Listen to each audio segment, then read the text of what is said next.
Hello everyone, I am Dark Files. Tonight, I've prepared chilling stories designed to immerse you in darkness. Whether you're here to unwind, drift off to sleep, or simply feel that creeping sense of dread, relax, and let the terror begin.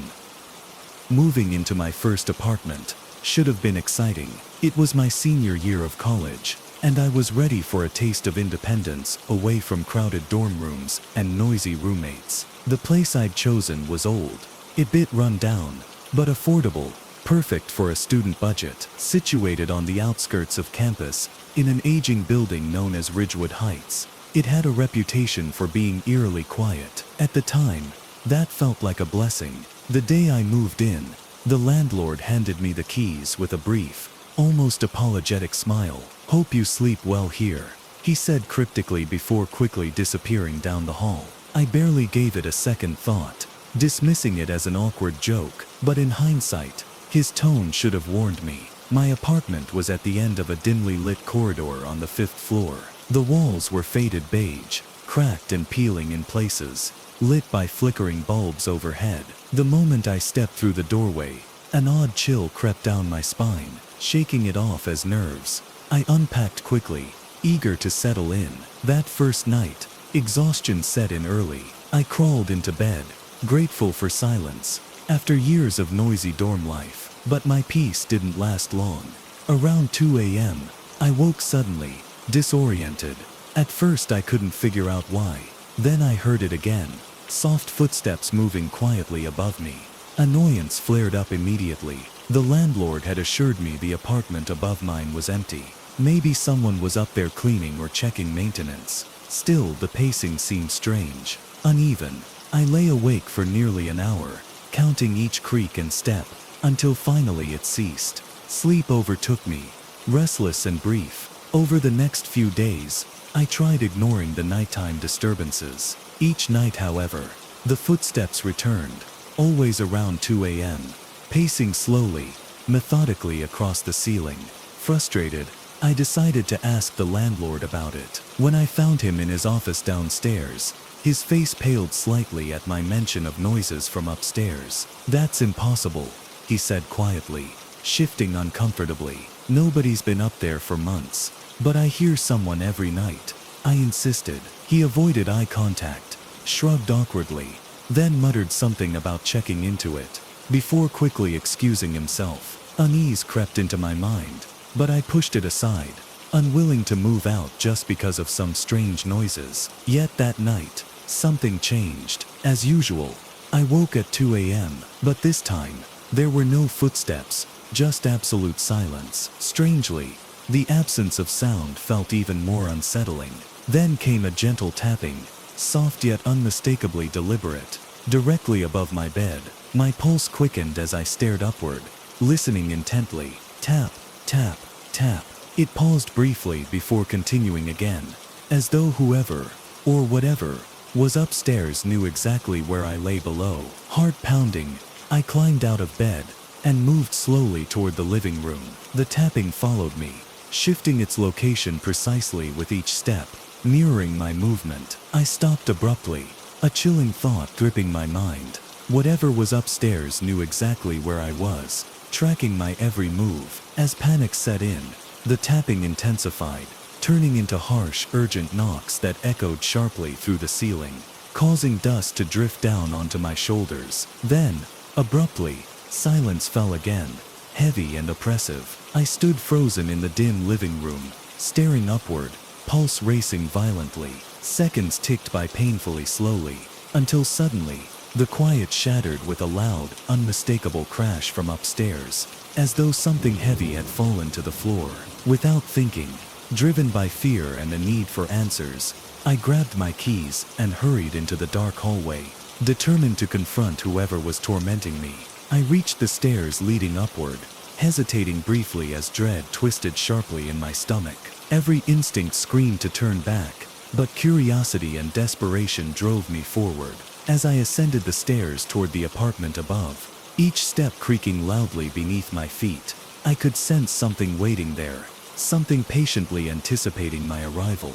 And as I reached the landing, staring at the closed door ahead, I realized with terrifying clarity that whatever was behind it was already waiting for me. Standing in the dim hallway, my breathing rapid and shallow, I stared at the door in front of me. Apartment 602. I reached out hesitantly, fingertips brushing the cold metal doorknob, feeling a chill that had nothing to do with temperature. To my surprise, the door swung inward slightly, unlocked, silently inviting me in. I stepped cautiously inside, heart pounding loudly in my ears. The apartment was dark, heavy with stale, musty air.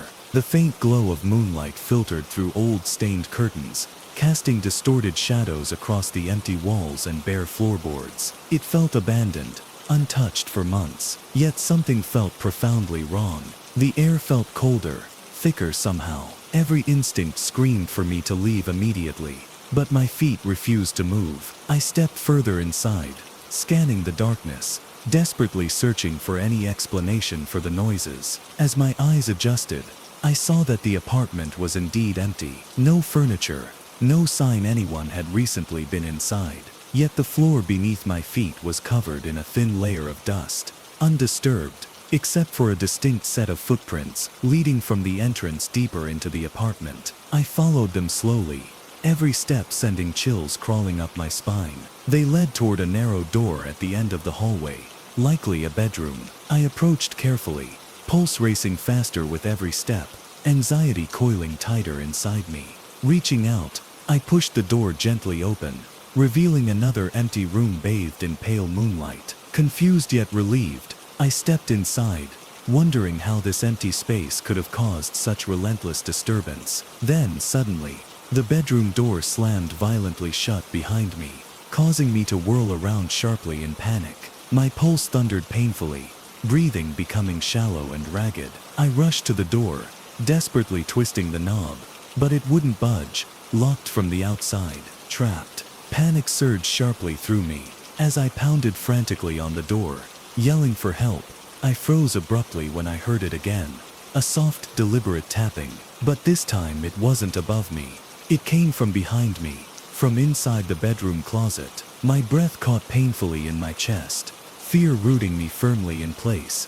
As the tapping grew louder, more insistent, I turned slowly, staring wide-eyed at the closet door. It rattled gently, then slowly creaked open on its own, revealing darkness within. From that darkness emerged a figure, hunched, disheveled, stepping forward with slow, dragging footsteps. I backed into the door, terror locking my muscles, unable to look away. As the moonlight illuminated his face, I recognized with horror the landlord, eyes wide and vacant, face twisted into a disturbing smile, lips cracked and dry. "I told you," he whispered hoarsely, stepping closer. "I hoped you'd sleep well." I never could. Realization flooded me instantly. The apartment above mine wasn't abandoned. It had belonged to him. He had been watching, listening, waiting, slowly driven mad by isolation. Now his gaze was wild, detached from reality. "Let me go," I pleaded desperately, voice trembling. "Please don't do this." He tilted his head oddly, eyes locked onto mine, unblinking. "But you heard me. No one ever hears me. Now you can stay, forever." In a rush of pure survival instinct, I lunged sideways, knocking him off balance, adrenaline overpowering my fear. Scrambling to my feet, I yanked open the closet fully, praying for anything that might help me. Inside was a small metal key, hanging on a hook. Snatching it quickly, I rushed to the door, fitting it into the lock, just as I heard footsteps approaching behind me. The lock clicked, the door swung open. Without looking back, I sprinted down the hall, hearing his footsteps pounding desperately after me. I burst into the stairwell, nearly tripping in my panicked flight, racing back down to the safety of my own floor. I reached my apartment, slamming and locking the door tightly, breathless, and shaking violently. I waited silently, listening, praying he wouldn't follow. Minutes stretched into hours, but there was only silence. The next morning, police arrived to find apartment 602 empty again.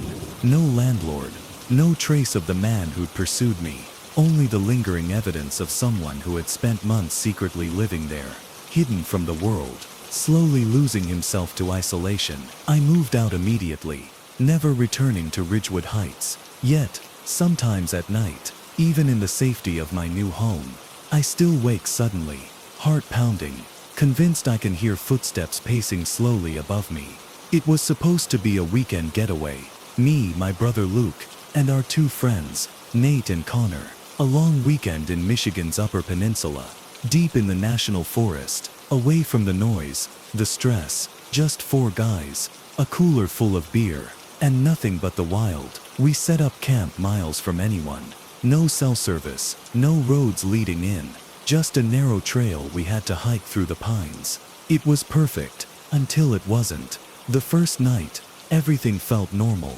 We drank, we laughed, we roasted hot dogs over the fire. The stars stretched endlessly overhead, and the sounds of the forest hummed around us. Owls, crickets, the occasional snap of branches in the distance. Everything was fine, at least until the howls started. At first I thought it was a coyote, a long high-pitched wail, echoing through the trees. Then another, and another. But something about them sounded off, too deep, too long, like something was mimicking a coyote, but not quite getting it right. Luke sat up straighter, tossing a log into the fire. The hell was that? Connor shrugged. Probably just wolves. Nate shook his head. No wolves in this part of the UP. The howls came again, closer this time. And this time, I swear I heard something else underneath them. Breathing. Rough. Ragged. Like something was right behind the tree line. We turned our flashlights toward the trees. But there was nothing there. Just shadows shifting between the trunks. The fire crackled. And for a long moment, none of us spoke. Then Luke forced a laugh. Man, you guys are jumpy. Just some dumb animal. Nate nodded, but I could tell he wasn't convinced. None of us were. The forest went silent after that. No crickets, no wind, just the sound of the fire crackling too loud, like the woods were holding their breath, waiting, watching. It was the first time I felt it, that creeping primal fear, the one that tells you, deep in your bones, something is wrong. We turned in early, crawled into our tents, told ourselves we were just overthinking it, just tired. But sometime in the middle of the night, I woke up, and I wasn't sure why.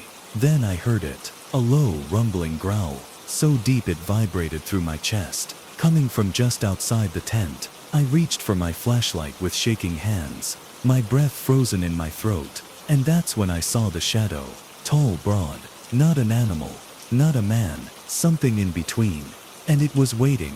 I couldn't breathe. The shadow outside the tent didn't move, but I could feel it, watching, waiting. The growl came again, low, guttural, almost human, and then it sniffed, a deep rattling inhale, like it was pulling my scent into its lungs, testing me, tasting me. I reached for my knife, my fingers barely working. The metal felt small, useless against something that big. The tent fabric shifted. A clawed hand dragged across it, slow and deliberate. I squeezed my eyes shut, my heart hammering. This wasn't a bear, it wasn't a wolf. It was something else, something that knew we were here, something that had been waiting for us. Then, a sound, a branch snapping across the campsite. Luke, he must have heard it too. The growl stopped, and just like that, the shadow was gone, vanished into the dark. I sat up fast, shoving out of the sleeping bag, zipped the tent open. Luke was standing by the fire, flashlight in one hand, a hunting rifle in the other. His face was pale, his eyes locked on the trees. You saw it, I whispered. He nodded, swallowing hard. Yeah. Nate and Connor stumbled out of their tents, next, bleary-eyed, confused. What the hell's going on? Nate muttered. Luke kept his eyes on the tree line. There's something out there. Connor laughed, shaking his head. Man, it's probably just a hard. Then the howl came again, this time right behind the trees. Not a coyote, not a wolf, something bigger, something closer, something angry. Luke's grip tightened on the rifle. We're not alone out here. The trees shuddered, something moved, a shape too tall, too wide to be anything we knew. My stomach turned to ice, eyes glowing yellow, reflecting our firelight, staring at us from the darkness. Then, it took a step forward. A hand reached out from the brush, long, muscular, covered in matted fur. The fingers ended in claws, the size of knives. Run lux wurch word. Lux wurch was barely a whisper. Then, it charged. We scattered, shoved each other out of the way. I heard Luke fire a shot. The crack of the rifle split the night. But the thing didn't stop, didn't even flinch. It hit the campsite like a wrecking ball, shoved over the fire pit, tearing through the tents like they were paper. I sprinted for my pack, for the keys to the truck, but something slammed into my side. I hit the ground hard. My ribs screamed in pain, my vision blurring. A shape loomed over me, huge, snarling, reeking of blood. The moonlight caught its face, and my mind broke. It was half man, half wolf, a snout full of teeth that didn't belong in this world, eyes that burned like fire, and when it opened its mouth, I swear it grinned. It raised one clawed hand. I saw the muscles in its arm tense, and I knew, this was it. I was dead. Then, a shotgun roared. The thing jerked back, letting out a snarl of pain. Luke, he had his 12 gauge, smoke still curling from the barrel. Get up, he screamed. I didn't hesitate, scrambled to my feet, sprinted toward the truck. Connor and Nate were already there. Wrenching the door open, Luke fired again. The blast lit up the trees, but the thing, it wasn't dead, not even close. It charged us. We barely made it inside. I slammed the door just as something hit the truck full force. The whole frame shuddered, metal groaned, glass spidered from the impact. It was trying to flip us. Luke jammed the keys into the ignition.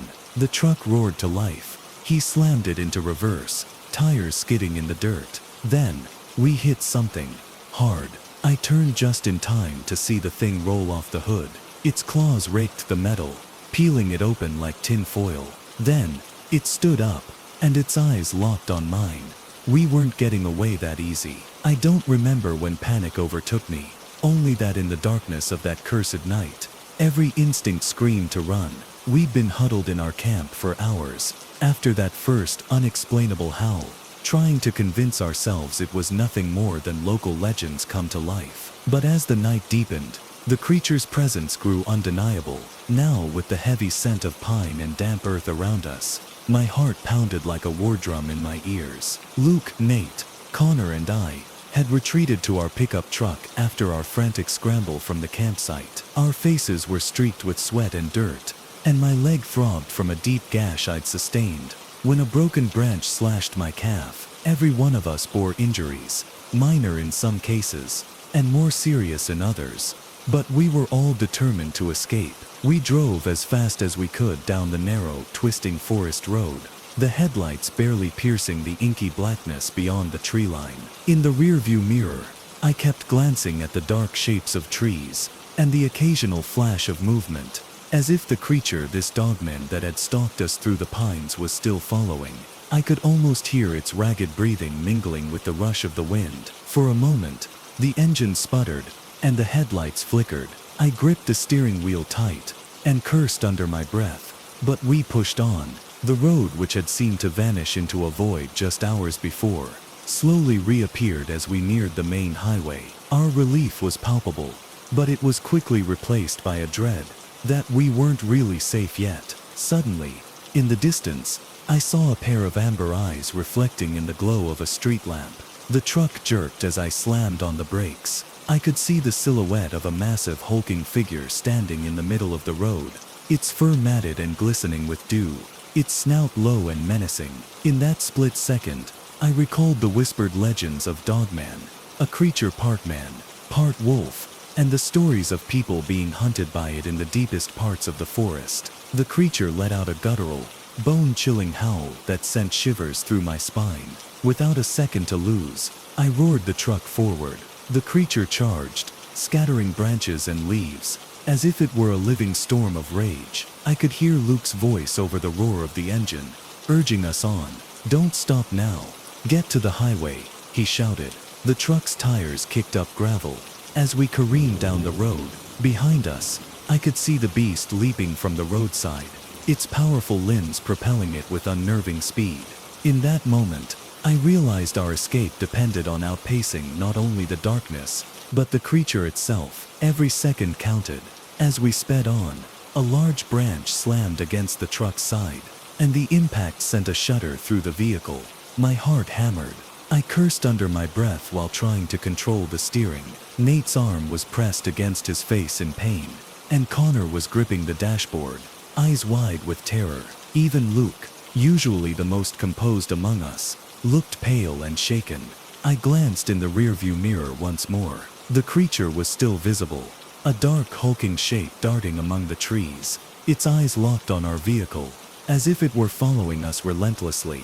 The highway entrance was just ahead. I pushed the truck to its limits, the engine straining as we finally burst out onto a wider road, free from the suffocating embrace of the forest. The city lights began to twinkle in the distance, and with them, a fragile hope took root. As we accelerated toward safety, I could feel the presence of the beast slowly receding into the darkness behind us. For a few long moments, I allowed myself a tentative smile. We had escaped barely, with injuries and scars that would remind us of this nightmare. Minutes later, we pulled over at a roadside diner.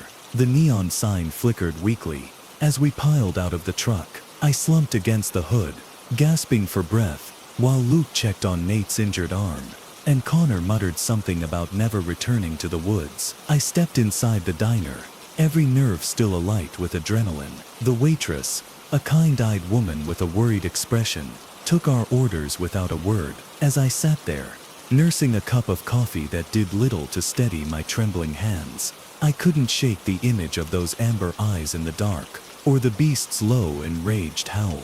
But I also knew we had made it out, at least for now. Later that night, as we sat around a small table in the diner, sharing our stories and bandaging our wounds, we realized something vital.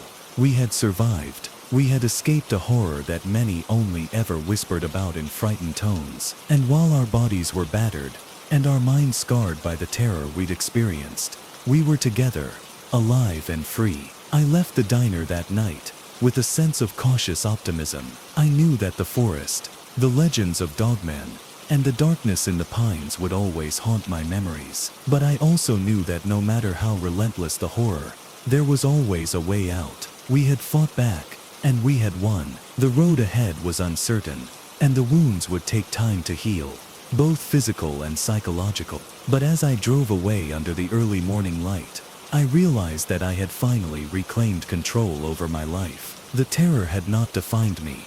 Instead, it had forged me into someone stronger, someone who could look fear in the eyes and drive past it. And that, I believe, was the beginning of a new chapter.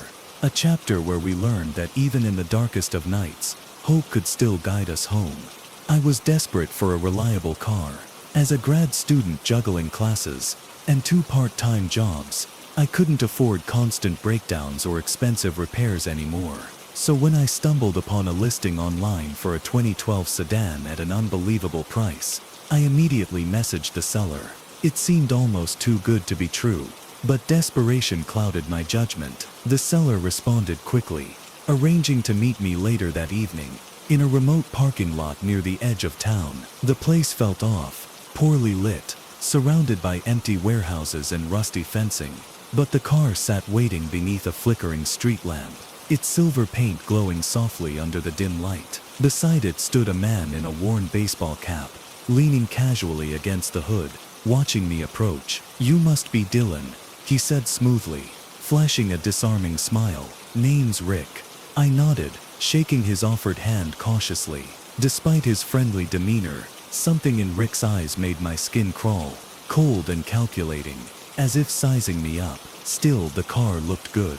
Clean interior, barely noticeable scratches, engine quiet and steady. "Why are you selling it so cheap?" I asked suspiciously, trying to suppress the nagging anxiety in my gut. Rick shrugged casually. "Need quick cash. Moving out of state tomorrow. Figured a good deal might help someone out." I hesitated, but the car was exactly what I needed. Ignoring my intuition, I handed him the envelope of cash I'd withdrawn earlier. Rick took it quickly, pocketing it without counting, smiling broadly. "Drive safe," he said, his eyes strangely amused. before vanishing into the shadows between the buildings. Climbing inside, I took a deep breath, reassuring myself I'd made a smart choice. The car started easily, engine humming perfectly. Relief washed over me as I pulled out onto the dark, empty road toward home. 10 minutes later, as I drove along a deserted highway, the dashboard lights suddenly flickered erratically. My stomach twisted sharply in fear as the headlights sputtered, briefly plunging the road ahead into darkness before coming back on. I gripped the wheel tightly, heart racing. Then, without warning, the engine stalled, dying completely as the car rolled silently to a stop in the middle of the empty highway. Panic surged through me as I frantically turned the ignition again. Nothing, not even a click. A cold sweat prickled my skin as I realized just how isolated I was. Miles from any gas station or help. I reached for my phone, but my heart sank. It had no signal. I cursed softly, glancing around nervously into the darkness. Then, headlights appeared suddenly behind me, bright and blinding, approaching rapidly. Relief flooded me initially. Maybe someone could help. But as the vehicle slowed to a crawl behind me, something felt off. The lights stayed on, shining directly into my mirrors, blinding me entirely. I shielded my eyes, squinting, trying to see who it was. The vehicle just sat there, idling ominously, its driver hidden behind blinding beams of white. Unease became fear when, after several tense minutes, the door opened and a shadowy figure emerged, moving slowly toward me. My heart pounded painfully as the figure approached, stepping partially into my vision. Recognition hit hard. It was Rick, a twisted grin on his face illuminated by the headlights. In his hand, he gripped something metallic, a heavy wrench. "You should have trusted your gut," he called out, voice dripping with cold amusement. It was too good to be true. Adrenaline surged through me. Frantically, I locked the doors just as Rick lunged forward, slamming the wrench into the driver's side window, shattering it into 1,000 pieces. Shattered glass exploded into the car, showering me in sharp fragments. Panic surged through me as I scrambled desperately away from the open window, barely avoiding the reach of Rick's grasping hand. He snarled angrily, reaching inside further, fingers clutching wildly at my sleeve, pulling sharply. "Get out of the car," he growled viciously, wrench raised threateningly. His eyes were wild now, filled with an unhinged fury I'd failed to see before. Pure instinct kicked in. I twisted my body violently, managing to wrench myself free from his grip. Desperation overriding all else, I kicked open the passenger door and stumbled out onto the road, feet sliding on loose gravel. As I struggled upright, my breath came in ragged gasps, adrenaline surging as I glanced back at Rick, who was already rushing around the vehicle toward me. Without thinking, I bolted into the darkened woods lining the highway, the trees immediately swallowing me whole. Branches tore viciously at my clothes and skin as I sprinted blindly, my pulse deafeningly loud in my ears. Behind me, Rick's heavy footsteps crashed through the underbrush, his breathing harsh and determined. "You can't hide," he shouted furiously, his voice echoing through the trees. "I'll find you." Ignoring the burning ache in my chest, I pushed deeper into the woods, the darkness nearly blinding. Eventually, I crouched behind a thick fallen tree, trying desperately to control my ragged breathing, trembling uncontrollably as I strained my ears. Rick's footsteps slowed nearby, leaves crunching softly beneath his boots. He moved slowly, deliberately, searching patiently in the darkness. Fear coiled tighter in my stomach as he approached, just yards from my hiding place. "I know you're here," he said softly, voice low and sinister. "Come out now, and I'll make it quick." I held my breath, body rigid with terror, every muscle screaming for me to stay still. He paused again, close enough that I could hear his quiet breathing, waiting for the slightest movement from me. Then suddenly, in the distance, the faint sound of an approaching car pierced the silence. Rick froze, listening intently, then cursed under his breath. After a tense moment, he turned sharply, footsteps retreating quickly back toward the road. I stayed motionless, paralyzed by fear, until I finally heard the sound of his vehicle pulling away, disappearing down the highway. Relief flooded my body, but I didn't move, unable to trust that Rick was truly gone. Eventually gathering my last scraps of courage, I stumbled back toward the road, guided only by faint moonlight filtering through the branches above. When I finally emerged, battered and shaking, I saw my car abandoned in the middle of the highway, driver's window shattered. Headlights approached again, brighter this time, illuminating my haggard figure standing helplessly on the road.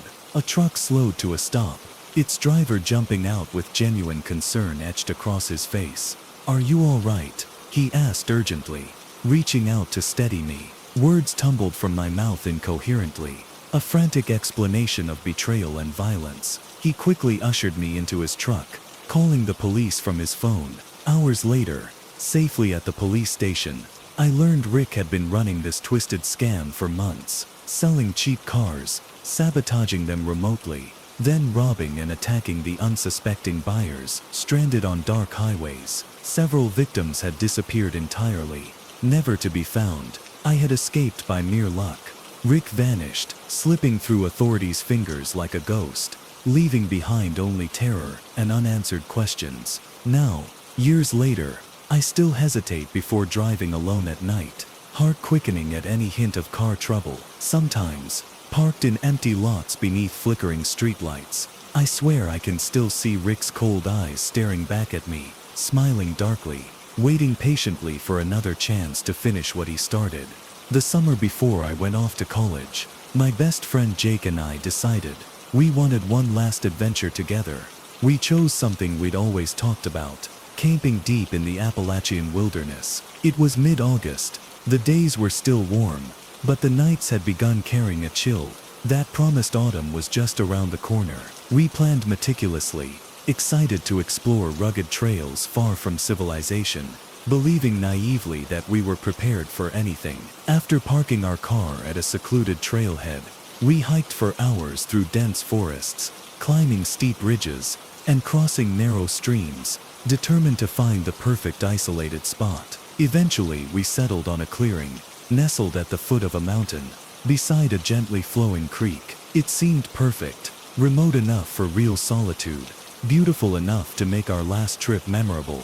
That first evening, we set up camp, built a small fire, and shared stories until midnight. I remember lying in my sleeping bag, staring up at the sky, filled with an incredible sense of peace. But when I woke several hours later, it felt as if something had shifted in the night. I lay still, listening, trying to understand what had woken me. The woods had fallen into an unnatural silence. Not a single insect chirped, no distant owl or rustling animal disturbed the air. My heartbeat quickened at the strange silence, enveloping our campsite, but exhaustion soon pulled me back to sleep. The next morning, we shrugged off the unease of the night before, eager to explore deeper into the wilderness. We packed a day's worth of supplies, and set off along an old, barely visible trail that twisted deeper into dense woods. It was thrilling at first. Each step felt like entering another world, untouched by time. But as the hours passed, we began noticing something odd. The forest had grown unusually still. Again, birds stopped singing, animals disappeared, and even the breeze seemed hesitant to move through the trees. The silence was thick and oppressive, causing our voices to sound muffled, as though the very woods themselves were holding their breath. It was late afternoon when Jake suddenly stopped, staring intensely into the distance. "What is it?" I asked quietly. He didn't speak immediately. Finally, he pointed ahead, voice barely audible. "There's something out there. Do you see it?" I followed his gaze, squinting into the thick trees, but saw nothing. "Jake, there's nothing there." He shook his head. "I swear I saw someone standing there, watching us."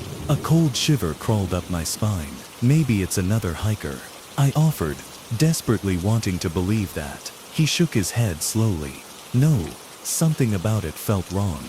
Neither of us spoke again, as we made our way back to camp, the unsettling feeling now undeniable. By evening, our campfire provided some comfort, the flickering flames pushing back the darkness. Still, every now and then, one of us glanced nervously toward the shadows beyond the firelight. "Hey, if anything happens," Jake finally whispered, We stay close together, right? I nodded firmly. Yeah, no separating. But sleep came uneasily that night. I lay awake in my tent, heart pounding at every rustle in the brush, every snap of twigs in the darkness. Eventually, exhaustion overtook my fear, and I drifted into an uneasy sleep, filled with strange, unsettling dreams. Sometime after midnight, I woke suddenly, unsure why. My breathing was rapid, pulse hammering. My tent felt smaller somehow, colder. Then, clearly and unmistakably, I heard slow, deliberate footsteps moving quietly around our campsite. Heavy, purposeful steps circling closer to our tents. "Jake," I whispered urgently, my voice shaking. Silence. I listened again, heart racing, hoping he'd answer. But there was nothing, only the deliberate crunch of footsteps on dry leaves, circling slowly, methodically around the campsite. Adrenaline surged through me. I reached for my flashlight, gripping it tightly, but fear kept me frozen. The footsteps grew louder, closer, then abruptly stopped inches outside my tent flap. My breath caught in my throat as I waited, body rigid, every muscle aching with tension. The silence stretched unbearably long, broken finally by a soft, whispering voice, low and oddly distorted, coming from just beyond the thin nylon. "Come." The voice was low, raspy, not quite human. My entire body turned cold with dread. "Jake," I whispered, voice trembling with panic. The reply was immediate, horribly calm, chilling in its simplicity. "Jake isn't here." My blood froze. My thoughts spun wildly, heart racing so fast it made my head spin. Whatever spoke wasn't Jake. It was something else entirely. Something pretending to be human. I scrambled back deeper into my tent, away from the voice. The sound of laughter erupted suddenly, echoing horribly. As if amused by my terror, it circled around, moving away from the tent, and fading slowly into the trees. Trembling, I forced myself to open the flap slightly, shining my flashlight out into the night. I saw nothing but empty darkness, silent trees, and Jake's tent, open and empty, the sleeping bag tossed aside carelessly. Jake was gone. Panic consumed me. "Jake," I called desperately, stepping out of my tent, scanning the campsite wildly. My voice echoed through the forest, met only by silence. My flashlight revealed footprints, heading away from the camp, into the darkness beyond, deep into the heart of the woods. Every instinct screamed for me to flee, to leave, to escape. But leaving without Jake was unthinkable. I had no choice. I had to find him. Gathering all my remaining courage, I followed the trail of disturbed leaves and broken twigs, stepping cautiously into the thick woods beyond our camp.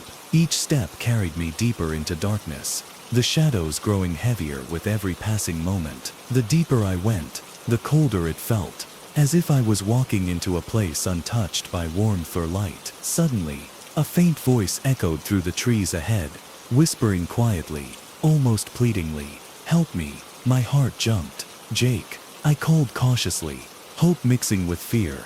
"Jake, is that you?" The voice replied softly, whispering from deeper inside the woods, "Please hurry, it's coming back." My pulse thundered as I quickened my pace, tripping and stumbling in my desperation to reach him.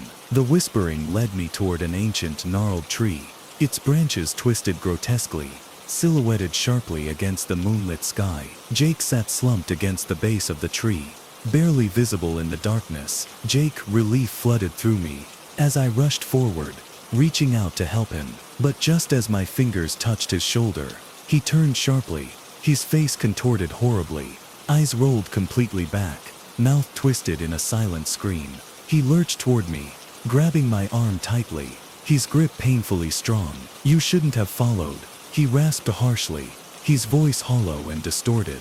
Behind him, shadows shifted and moved, revealing dozens of pale, ghostly faces emerging slowly from the darkness, faces etched with pain and hunger, their hollow eyes filled with eternal suffering. I jerked away, breaking free, stumbling backward onto the cold forest floor, horror filling every fiber of my being.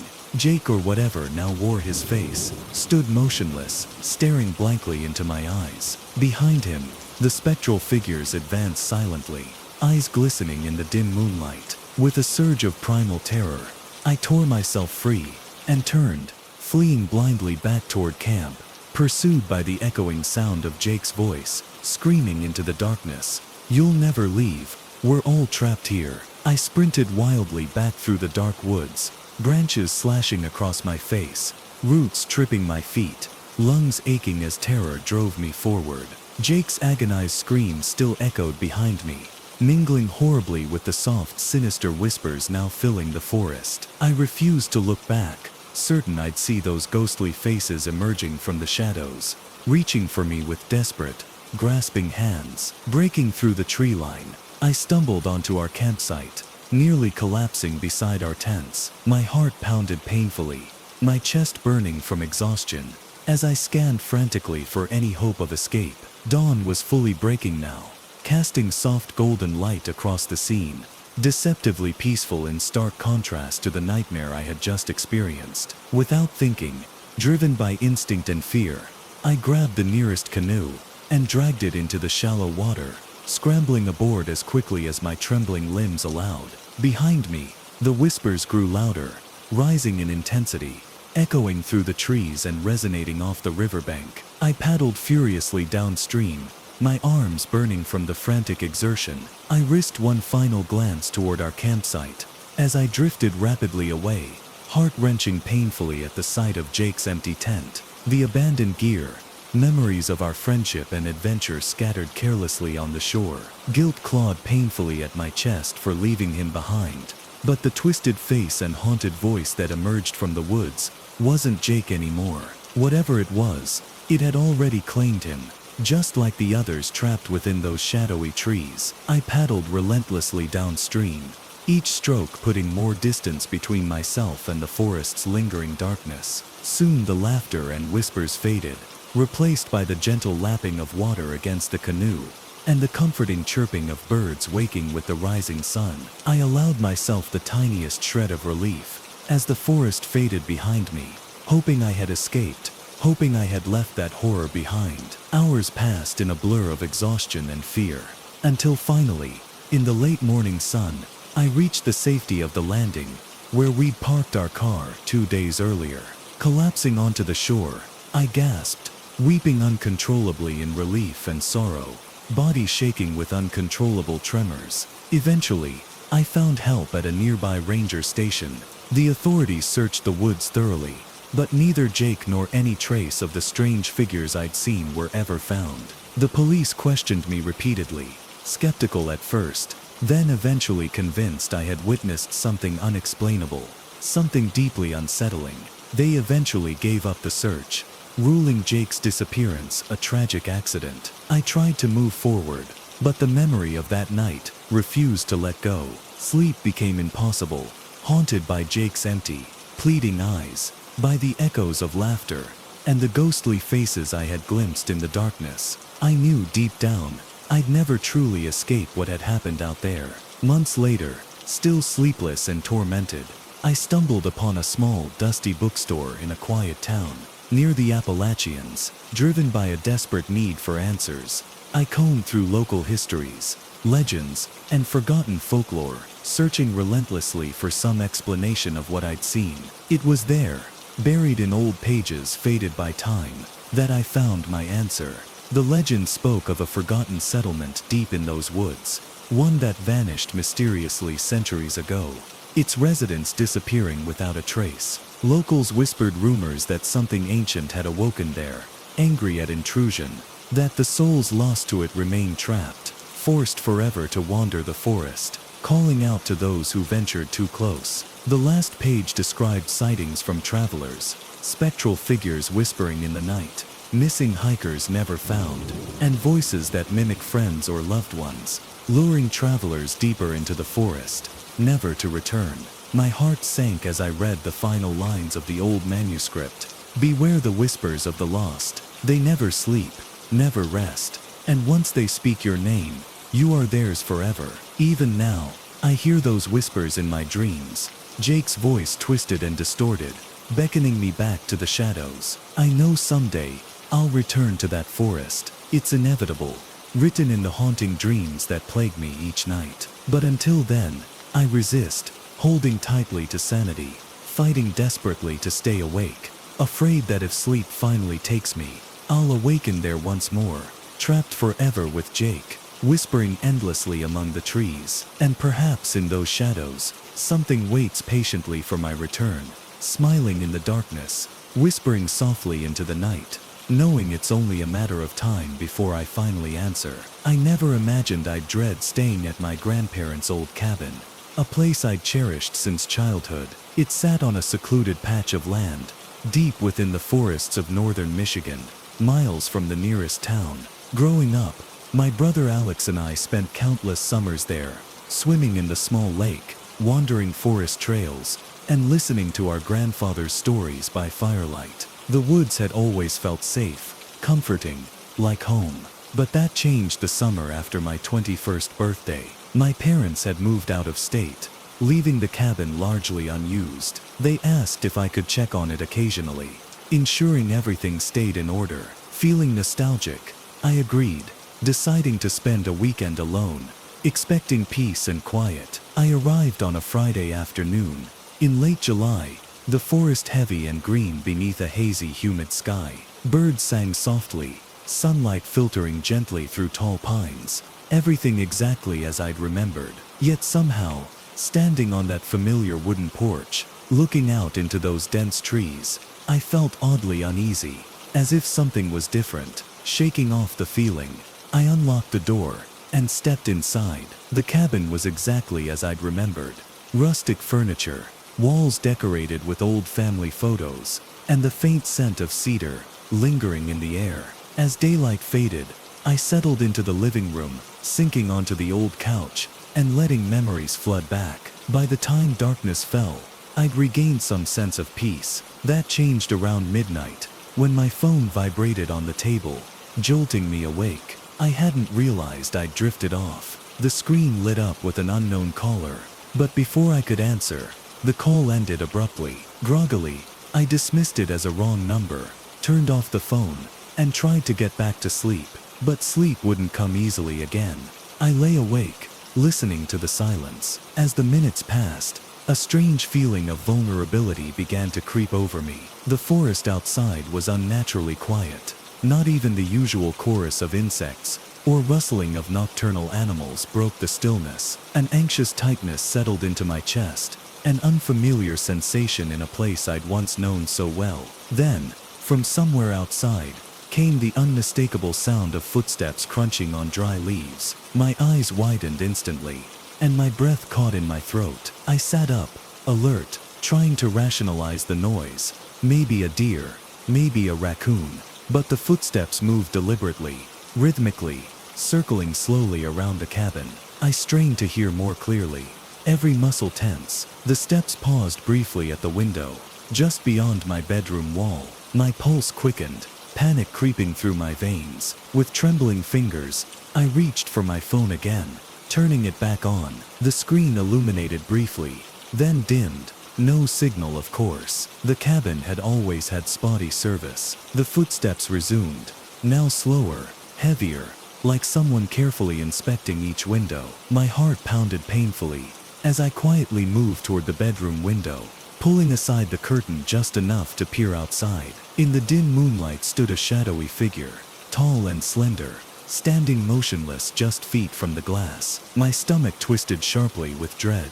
As if sensing my gaze, the figure slowly turned toward me. My breath seized as our eyes locked. Though the face remained obscured in shadow, I could feel its cold stare piercing me. Panic surged through me. I jerked away from the window, heart racing violently. Who could possibly know I was here, miles from anywhere, utterly alone? Suddenly, 3 heavy knocks shook the front door, reverberating through the cabin.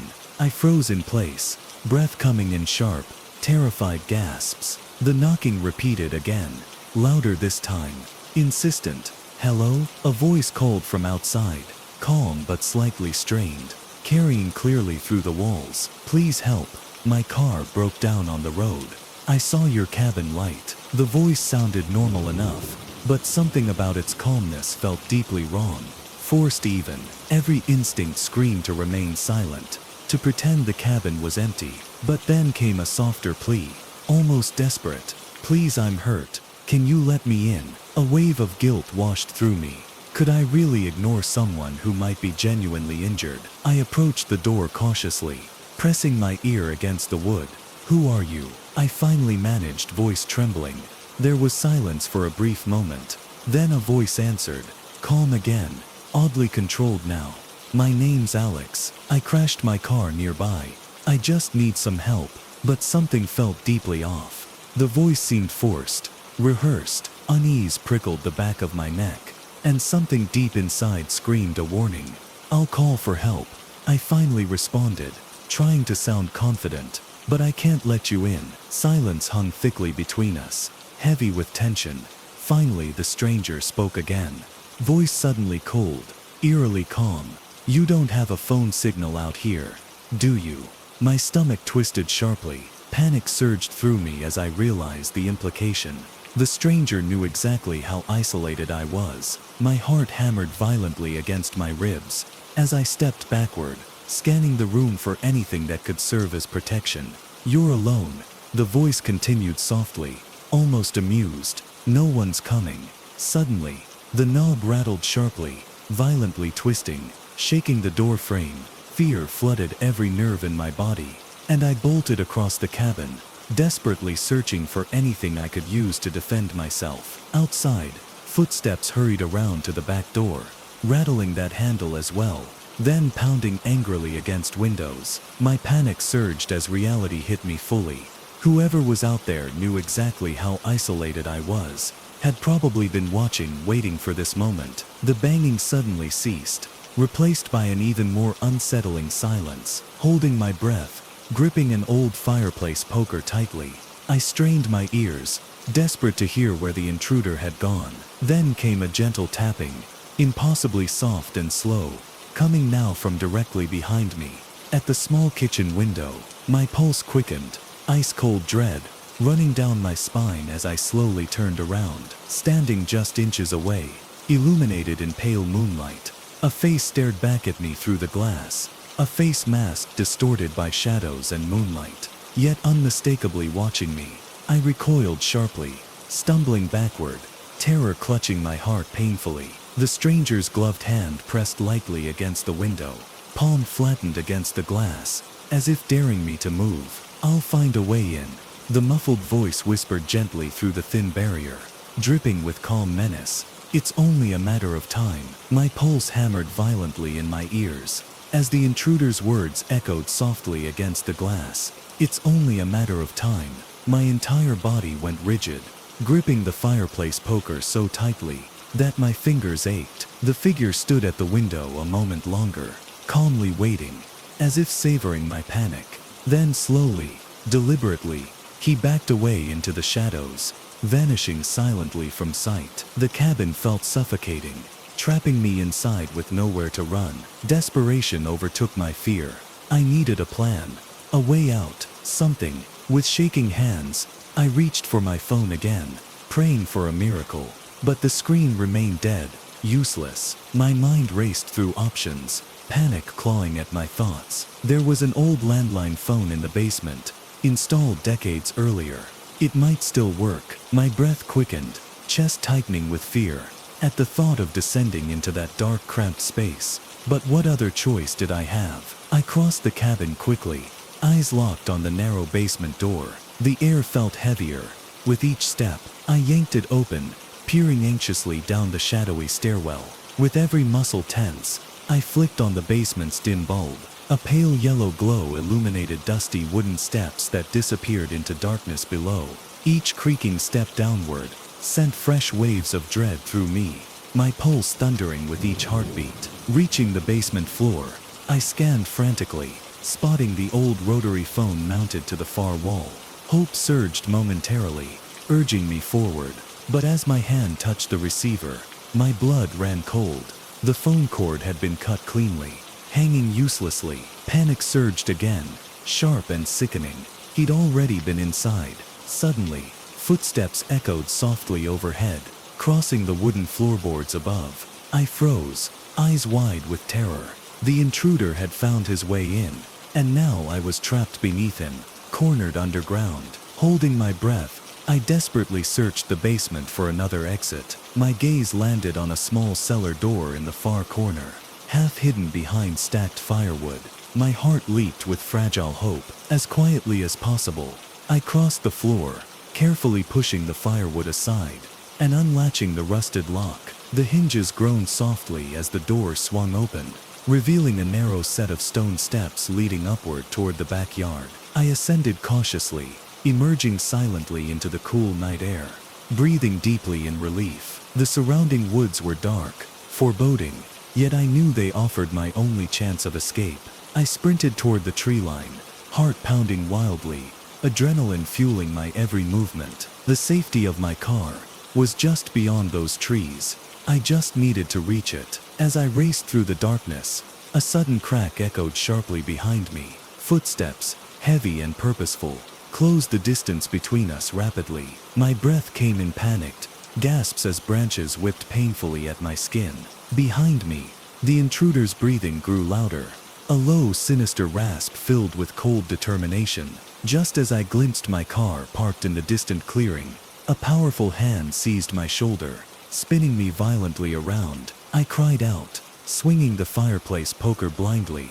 It connected sharply, causing my attacker to stagger backward, growling in pain. His mask slipped briefly in the struggle, revealing eyes filled with anger, yet terrifyingly familiar. Recognition hit like a punch to the stomach. "Alex," I whispered in disbelief, horror sinking deeper into my chest. My brother's face twisted into a cold, bitter smile, eyes glinting dangerously. "Surprise," he sneered, voice dripping with venom. "You thought you had everything. You got the house, the family trust, everyone's attention. Now you'll finally lose something too." Shock and confusion paralyzed me momentarily, the betrayal cutting deeply. "Alex, please. This is insane." "No," he hissed sharply, stepping closer. "What's insane is being forgotten, left behind while you took everything."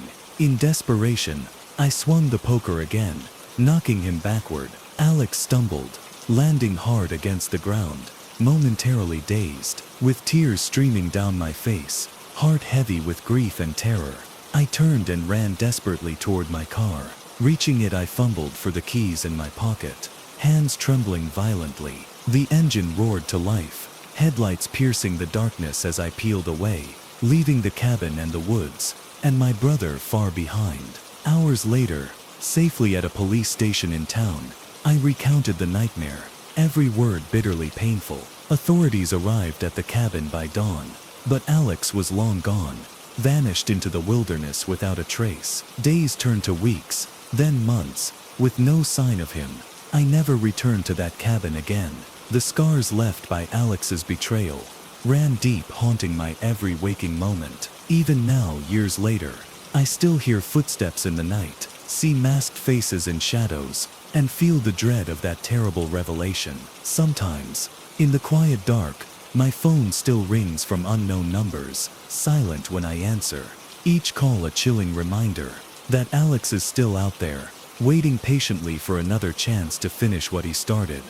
I never used to be afraid of the woods. I grew up near them, spent my childhood exploring, climbing trees, and playing deep within their shadows. The towering pines and dense underbrush felt more like home than anywhere else. Even as I got older, I loved walking the trails alone, the quiet serenity of nature acting as an escape from the chaos of everyday life. That was before the night I learned that something else watches from the trees. It was late September when it happened, the air crisp with the first bite of autumn.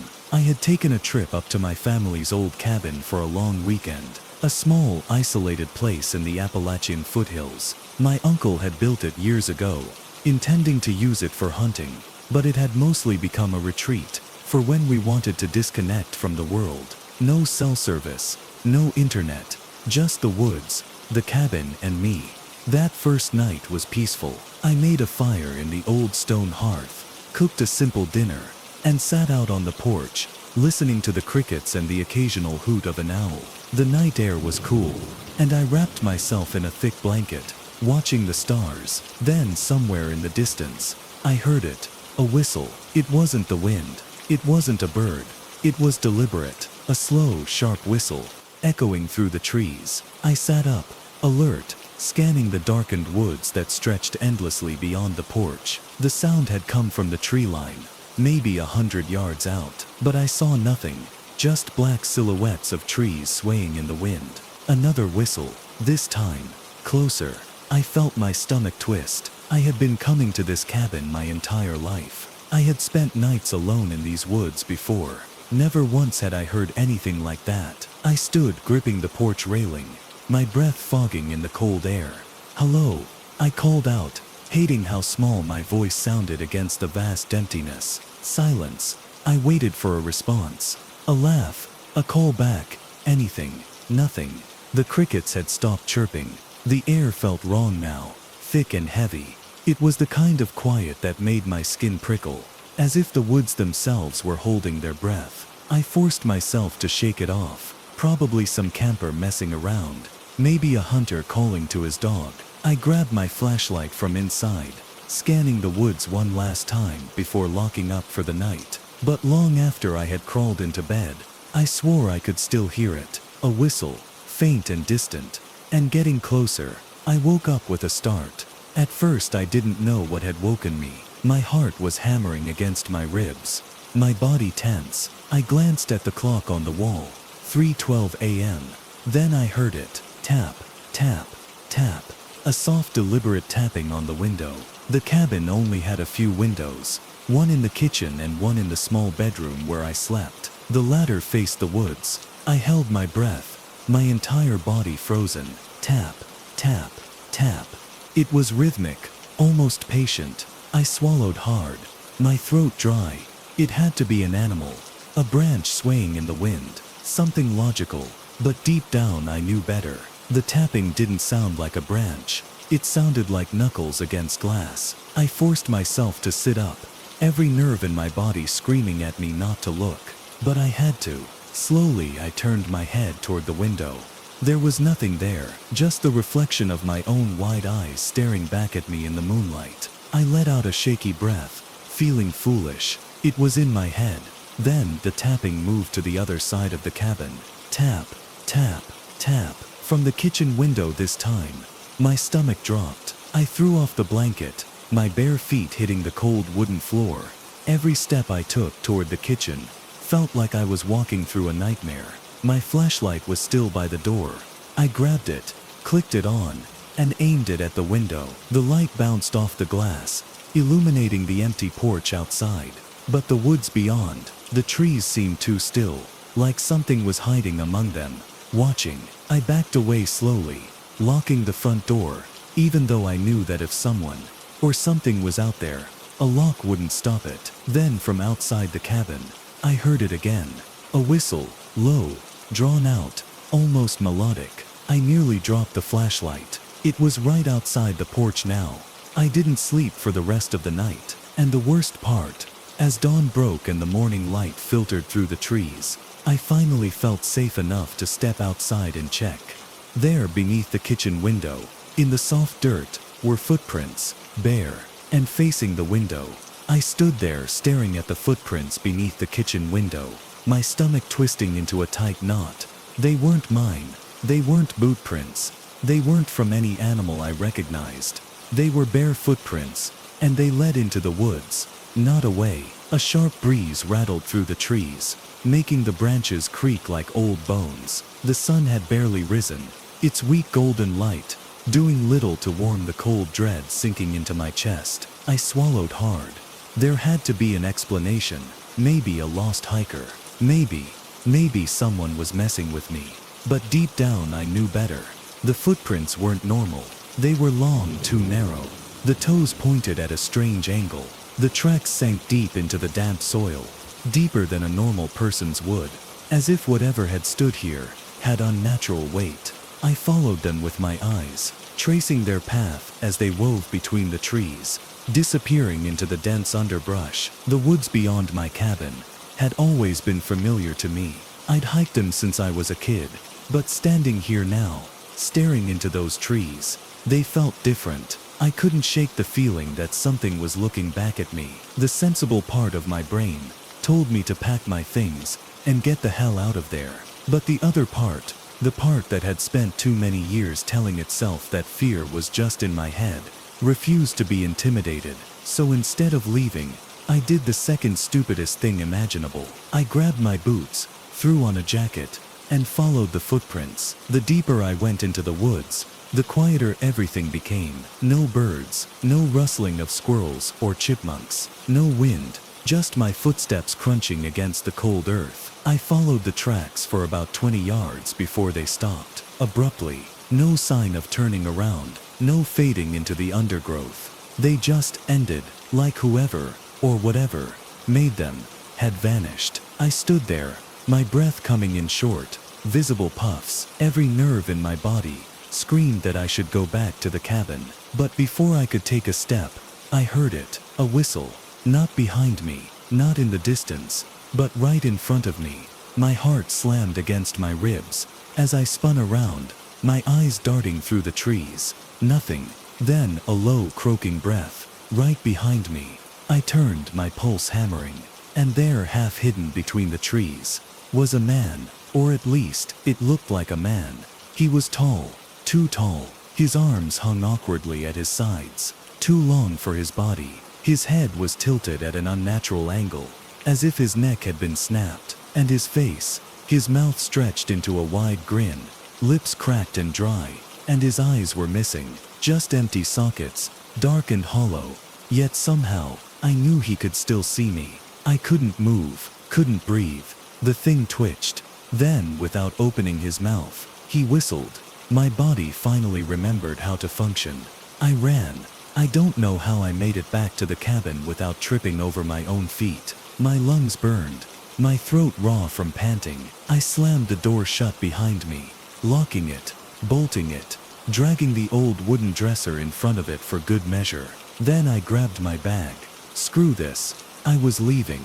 I stuffed what little I had unpacked back into my duffel, grabbed my car keys, and threw open the door, and stopped dead. The footprints were back, and this time, they led from the woods to my porch. I stepped back inside, slamming the door shut again, my hands shaking. Something had walked right up to my cabin, and I hadn't even heard it. Then, from the back door, tap, tap, tap, tap. My stomach dropped, slow, rhythmic, knuckles against glass. The back door had a window, a small one. I knew that if I turned around I would see it standing there, watching, waiting. The whistling started again, right outside the door. I don't know how long I stood there. Seconds, minutes, hours. The tapping continued, slow and patient. The whistling came and went, sometimes distant, sometimes right outside. The worst part was the waiting, the knowing that something was there, and that it wasn't leaving. I backed away from the door, moving as quietly as possible. My body screamed to run, to flee, but my mind knew better. If I ran, it would chase me. Whatever it was, it wanted me to open the door. It wanted me to invite it in. I moved toward the fireplace, grabbing the old hunting rifle that had been sitting on the mantel for years. It wasn't loaded, but right now, holding something felt better than holding nothing. Then, the doorknob started to turn, slow, deliberate. My stomach twisted. The lock held. The old bolt barely rattled against the frame. Then, just as slowly, the knob twisted back. I swallowed hard, gripping the rifle tighter. Then, from inside the cabin, tap, tap, tap, tap. I whipped around, my heart nearly stopping. The tapping wasn't coming from the doors anymore. It was coming from the window behind me. I turned my head so slowly it hurt, every muscle in my body screaming not to look. And there, right against the glass, was its face. Empty sockets, that grin stretched too wide. And then, it whistled. Inside the cabin, the lights flickered. I stumbled backward, nearly dropping the rifle. And then, the window slid open. The window slid open. Not forced, not shattered, just opened. By itself. The old wooden frame creaked as it moved, the sound scraping against my nerves like nails on a chalkboard.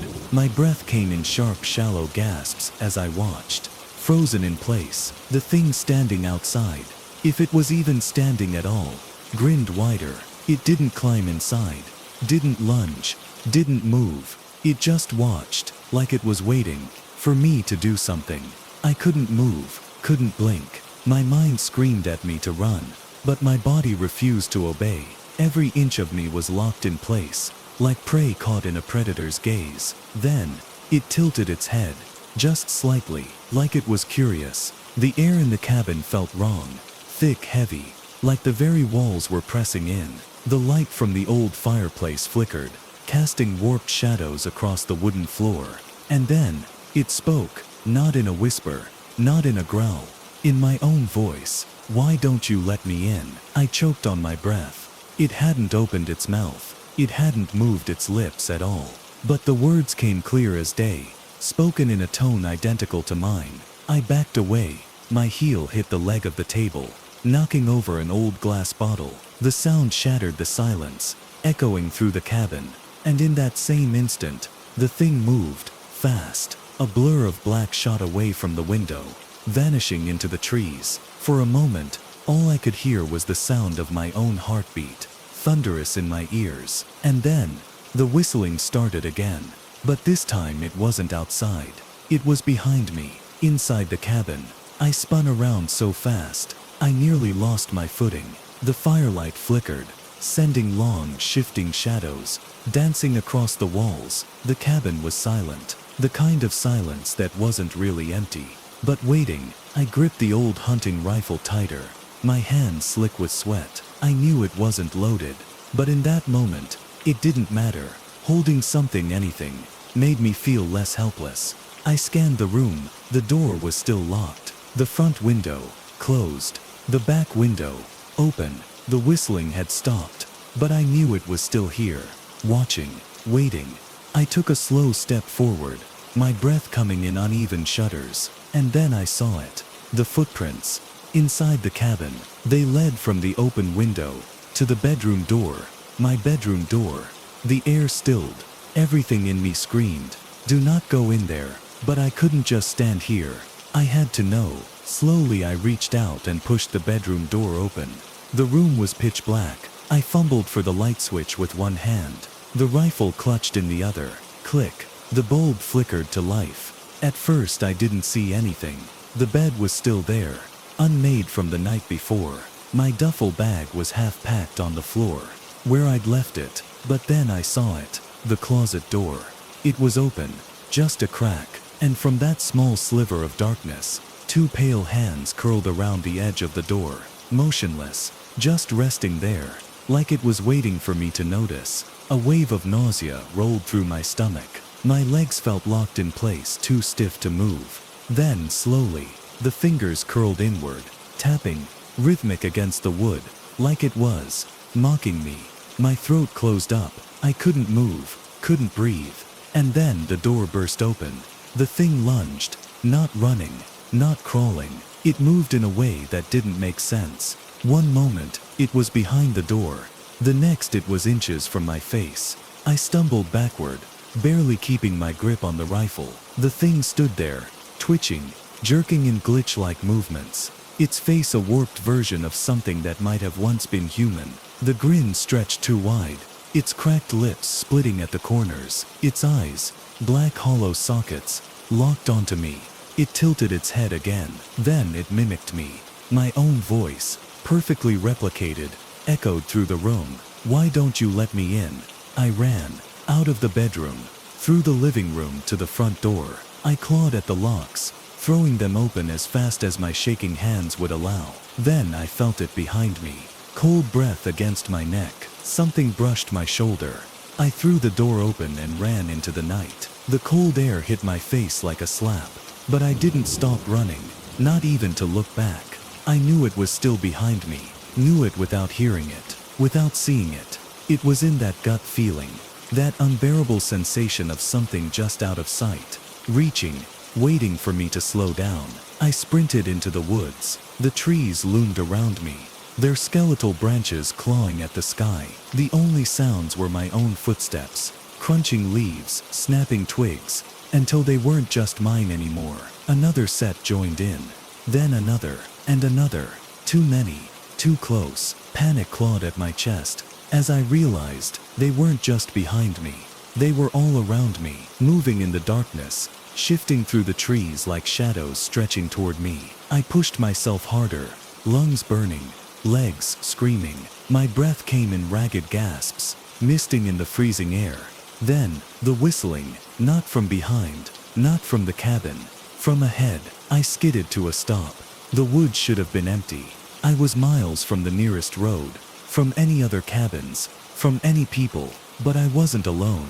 Something was waiting for me, right in my path. I couldn't see it, not at first, just a dark shape, standing completely still between the trees. Then, it took a step forward. The firelight from the cabin, still faint in the distance, crawled across its face. No, not a face, a mask, bone white, hollow black holes for eyes, too smooth, too perfect, like it wasn't just wearing it, like it had been born with it. The whistling grew louder, closer, and then, another shape moved behind it. Then another, and another. They stepped out from the trees, silent, identical dozens of them, each one with the same perfectly smooth mask, each one standing still, waiting, watching. And then all at once, they tilted their heads, in perfect sync, a sharp unnatural movement, like puppets being jerked by invisible strings. My stomach dropped. I was trapped. The cabin was behind me, the masked things were ahead, and the trees were closing in. I took a slow, shuddering step back, and the masks moved with me. They didn't walk, didn't run. They just appeared closer, like blinking in and out of reality. The whistling never stopped. And then, I felt a breath on my ear. "Why don't you let me in?" I swung around so fast I nearly lost my footing. Nothing was there, but the whisper had been right against my skin. Too close, too real. And then, I felt something brush against my ankle.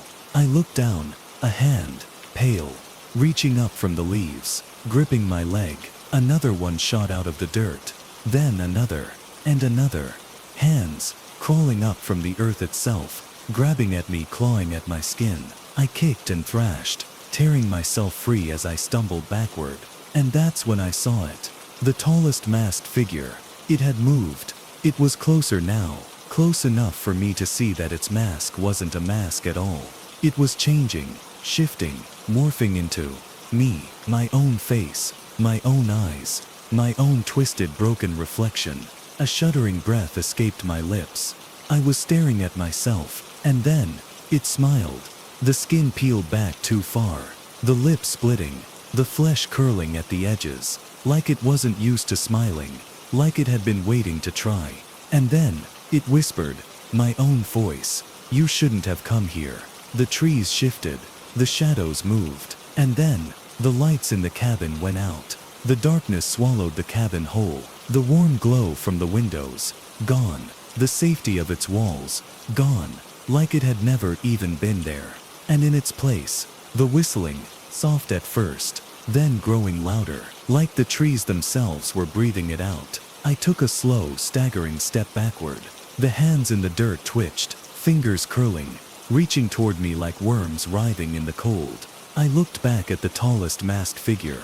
It was still smiling, still wearing my face, and then, it raised its hand, a slow jerky movement, as if it had never used its arms before. It stretched one long too thin finger toward me, and pointed, not at me, behind me. I didn't want to turn. Every nerve in my body screamed not to look. But the air had changed. The forest felt different, colder, like something was standing right behind me. I turned, and the cabin was back. But it was wrong. The door was open now, swinging slightly in the wind. And inside, there was light again.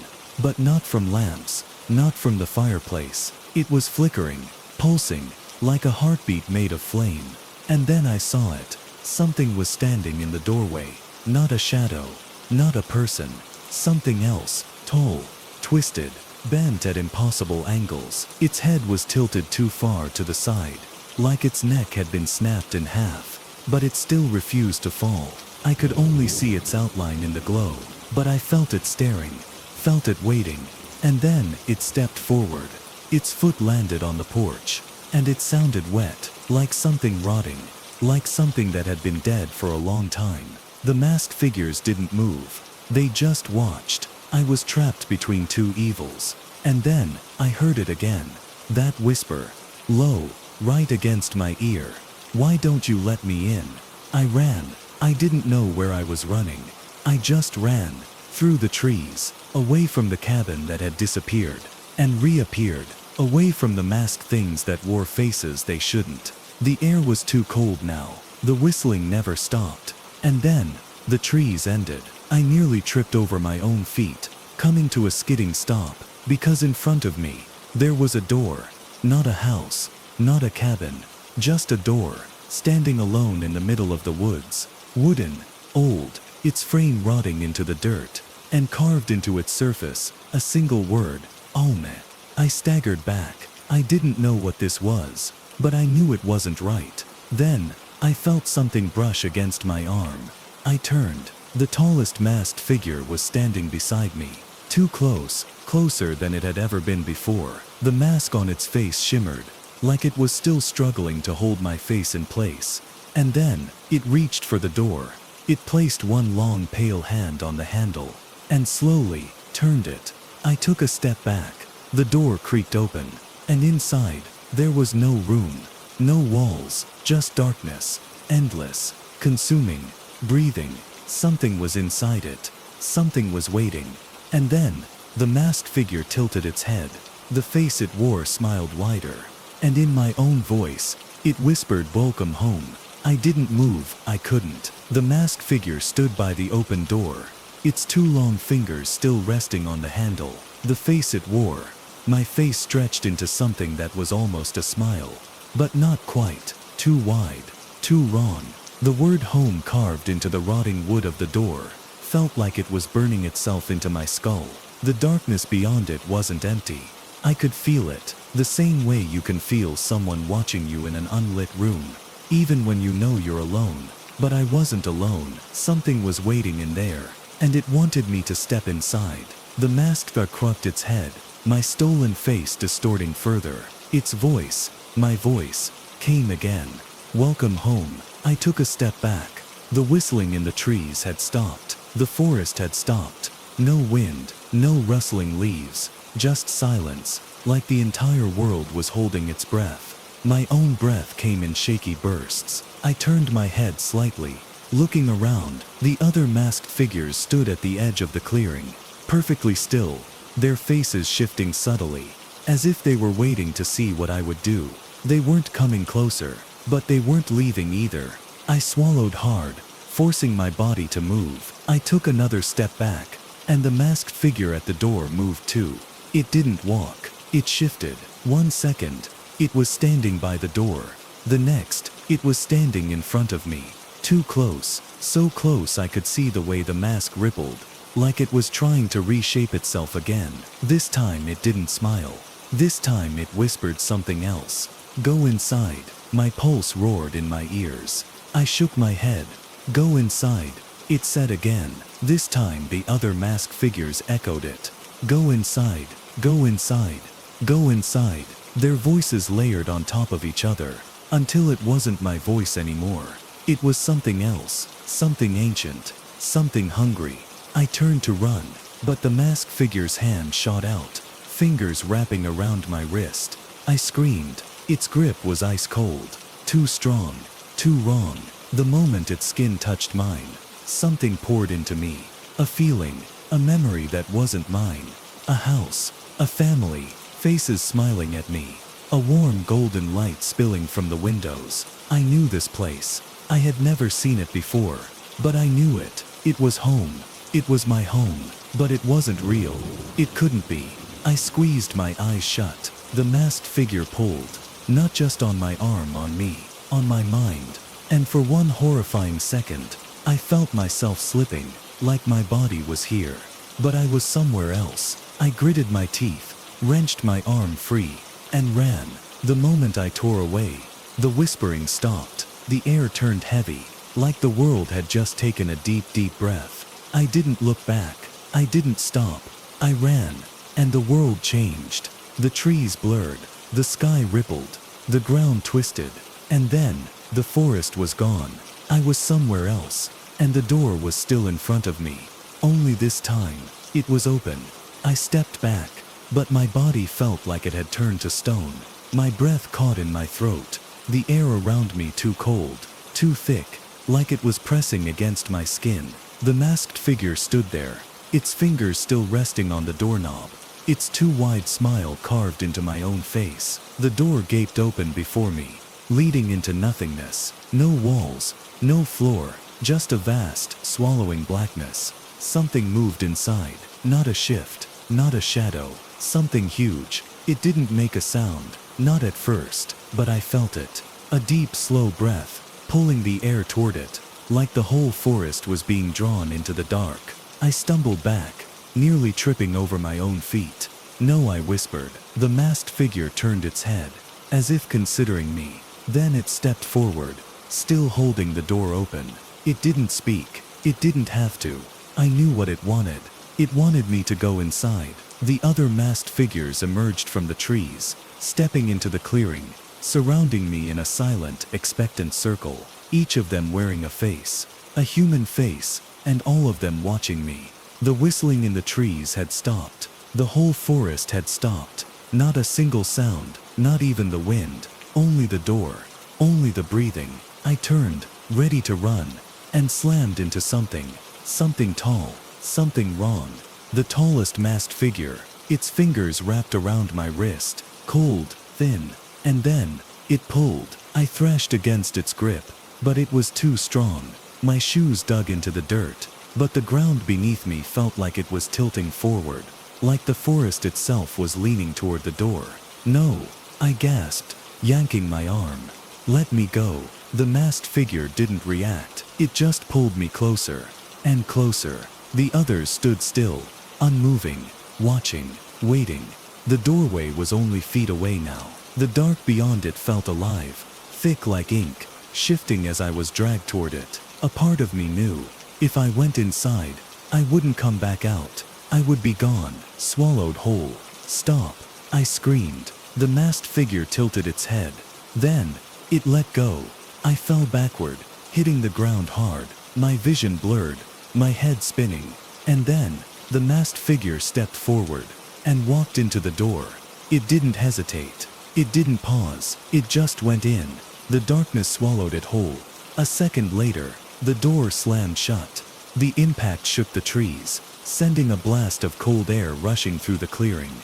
And then, the other masked figures turned, and one by one, they stepped backward, not moving, not walking, just gliding into the trees, until they were gone. And then, I was alone. The door stood in the clearing, still and silent, as if it had been there for centuries. The wind returned, the trees creaked, the world began moving again. I sat there, my hands trembling, my heart still hammering against my ribs. I didn't understand what had happened. I still don't, but I knew one thing for certain. That wasn't the end, because as I stared at the door, a single sound echoed from the other side. A knock, soft, rhythmic, like fingers against wood, like someone was waiting, like someone wanted to come out. I've always been a heavy sleeper. I could sleep through thunderstorms, sirens, even the occasional car alarm outside my apartment. But not this, not the scratching. The first time I heard it, I thought it was just a rat. The old building I live in has had its share of infestations, and I've dealt with the occasional pest problem before. Nothing a few traps couldn't fix, but that was before I heard it speak. It started a week ago. The first night, it was a faint noise, something skittering through the vents above my bed. I remember opening my eyes, staring at the ceiling in the dark, too groggy to fully register the sound. Then it stopped, just like that. I shrugged it off, rolled over, and went back to sleep. I shouldn't have. The next night, it was louder. The scratching wasn't just above me now. It moved. I could hear it shifting through the vents, traveling from the bedroom to the hallway, then toward the living room. It almost sounded deliberate, like something was pacing. I sat up, my pulse quickening. Then, a whisper. "I know you're awake." My stomach dropped. I froze, my ears strained, my breath locked in my throat. It wasn't my imagination. I heard it. A voice, coming from inside the vent. I shot out of bed, heart pounding, and grabbed my phone, turned on the flashlight, shined it at the ceiling vent. Nothing. Just the old metal slats, slightly dusty, unmoving. The apartment was silent. I didn't sleep that night. By morning I was exhausted. I convinced myself I had been dreaming. A half-awake hallucination, maybe. Sleep deprivation can do weird things to the brain. But then, I noticed something new. The vent was open, just slightly. The screws were still in place, but the cover had been shifted, like something had pushed it from the inside. I packed a bag that afternoon. I didn't have a plan, but I wasn't staying here another night. I was halfway through shoving clothes into my backpack when I heard it again. Not from the vent this time, from the hallway, closer, too close. Then, a voice, not a whisper this time, but low, gravely. "Why are you leaving?" I didn't look. I didn't breathe. I grabbed my keys, my wallet, my phone. I ran, straight for the door. But when my hand touched the knob, it wouldn't turn. It was locked, from the inside. The lock wouldn't budge. I twisted the knob so hard my knuckles turned white, but it wouldn't move. The deadbolt was undone. The chain was off. There was no reason the door should be stuck, but it was, like something was holding it shut from the other side. And then, from behind me, a soft exhale, right at my ear. "Don't go." I whipped around. My phone flashlight flickered across the apartment. Empty. No shadows, no movement. But the air felt charged, like someone had just been there. Like someone was still there, watching, waiting. I slammed my fist against the door. "Help, somebody." My voice cracked from sheer panic. I started pounding harder, the sound echoing through the hallway. The neighbors had to hear me. Someone had to hear me. But no one came. No footsteps, no voices, nothing but the faint hum of my apartment's air vent, breathing in and out. And then, the lock clicked, by itself. I didn't hesitate. I yanked the door open, stumbled out into the hallway, and slammed it behind me. The moment I was outside, the air felt lighter, like something had let go, like I had just barely slipped out of its grasp. I turned and looked at the door to my apartment, expecting it to burst open, but it didn't. It just sat there, ordinary, silent, like nothing had happened. I backed away, heart hammering. I needed to leave, now, but I didn't even make it 3 steps before my phone buzzed. A text, from an unknown number. I stared at the screen, my stomach twisting. It was just one word. Wait. No. I wasn't waiting for anything. I turned and sprinted down the hallway, my breath burning in my chest. I didn't stop until I reached the lobby. Only then did I realize something was wrong. The security guard was gone. The front doors locked. The lights above me flickered, buzzing in the silence. I was trapped. And then my phone buzzed again. Another message. Still here. I spun around, scanning the empty lobby. There was a security camera in the corner. Maybe if I could find a way to review the footage, I could prove something was happening. I darted behind the front desk, fingers fumbling for the monitor controls. The screen flickered. The feed showed the front of the building, the hallway, the empty parking lot. And then I switched to the camera inside my apartment. I shouldn't have done that. I expected to see an empty living room. Maybe my suitcase still open on the floor. Maybe nothing at all. But what I saw was me, standing in the middle of my apartment, breathing, moving, like I had never left. I staggered back, my pulse roared in my ears. This wasn't possible. I was here. So what was that? Who was that? I scrambled for my phone and dialed 911 with shaking hands. The line clicked. Then a voice answered. My voice. "You shouldn't have checked." I dropped the phone, ran, didn't think, didn't breathe.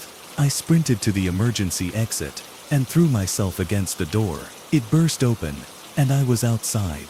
I didn't stop running, not until the apartment was far behind me, not until I was sure I had made it out. I never went back. The landlord called me days later, saying all my stuff was still there, that my lease was still active, that I had to come back to clear it out. I told him to keep it, I don't care what happened to my furniture. I don't care who's living there now. But sometimes, late at night, I check the apartment listings, and I see it. My unit, still vacant, still listed, no tenants, and every time I do, I get a text from an unknown number. You forgot to lock the door. It had been 6 months. 6 months since I last set foot in that apartment. 6 months since I last heard its voice. I had moved across the city, changed my number, even ditched my old phone.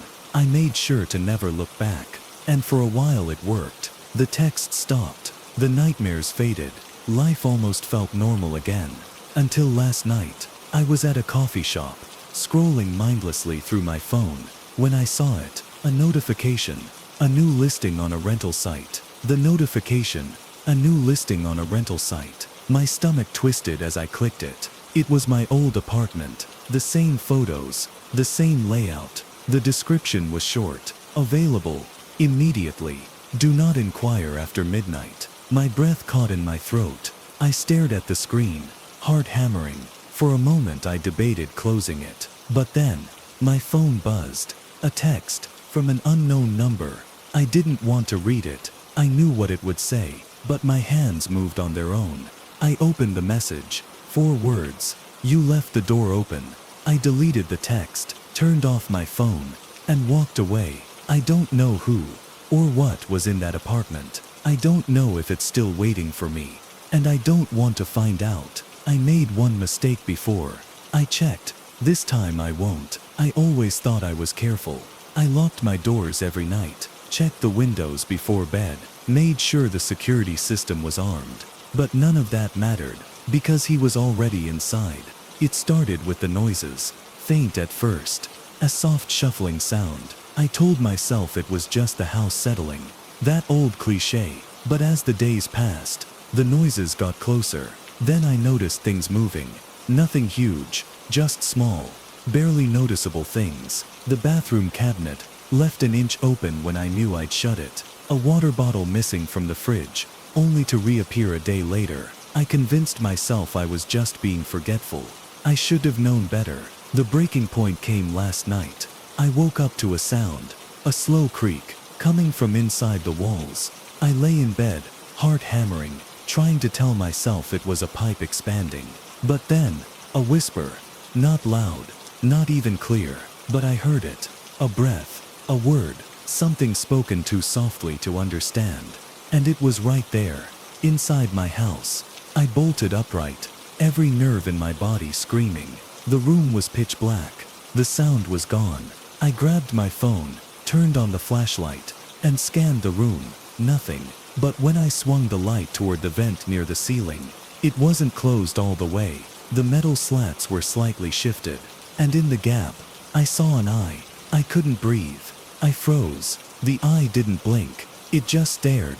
And then, it moved, slowly. The vent cover pressed outward, like something was pushing from the inside. I leapt out of bed, my brain screaming run. But my body wouldn't move fast enough. My hands fumbled with the door handle. Behind me, I heard the vent pop open. Something thumped onto the floor. I didn't look. I couldn't.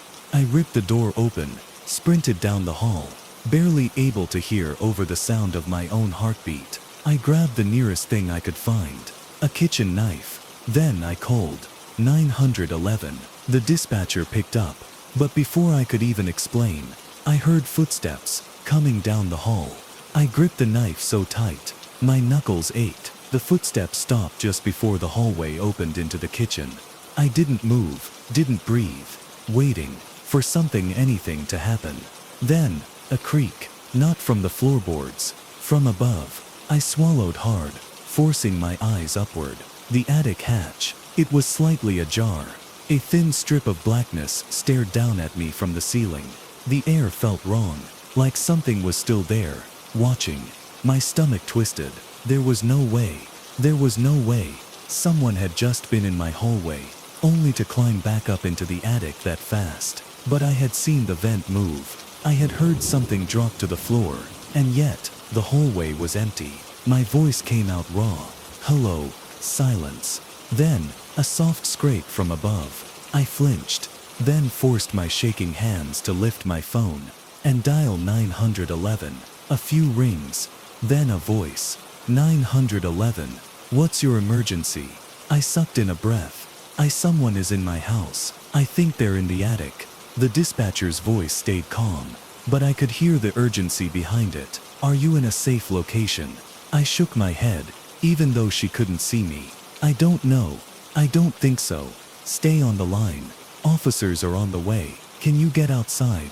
I hesitated.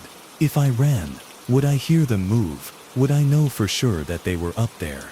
Or would they be somewhere else? I edged toward the door, keeping the knife raised. A few more steps. Then from behind me, a voice, low, too close. You shouldn't have looked. I spun my phone, nearly slipping from my fingers. Nothing, nobody. But the attic hatch, it was swinging slowly shut. I ran. Didn't think. Didn't look. Threw the front door open and bolted out onto the porch. The street was empty. No headlights. No sirens. Just the quiet hum of the streetlights buzzing in the night. I backed up, my breath coming in ragged gasps. My brain kept screaming, they're still inside. I looked up at the attic window and froze. There was someone standing there. Not just standing, watching.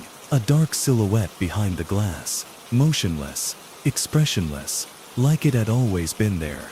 Like it had been waiting for me to notice. Then it moved. A slow tilting motion, like it was leaning toward the glass. The pressure in my chest crushed down. I backed up further. Then the sirens. 2 police cruisers skidded onto my street, their flashing lights breaking the stillness. I spun to wave them down, my voice catching in my throat. When I looked back, the window was empty. The officers rushed up to me, their hands on their holsters. Sir, are you injured? I shook my head so fast, I nearly made myself dizzy. No, he was in there. He was just there. One of the officers, a taller guy with sharp features, lifted his radio. Unit on scene. Possible intruder inside. Requesting backup. The second officer turned to me, her voice steady but firm. Tell us everything you saw. I did. I told them about the sounds in the walls, the vent, the attic, the figure in the window. They listened, taking notes, exchanging glances. Then they drew their weapons and went inside. I waited outside, barely holding myself together. Minutes passed.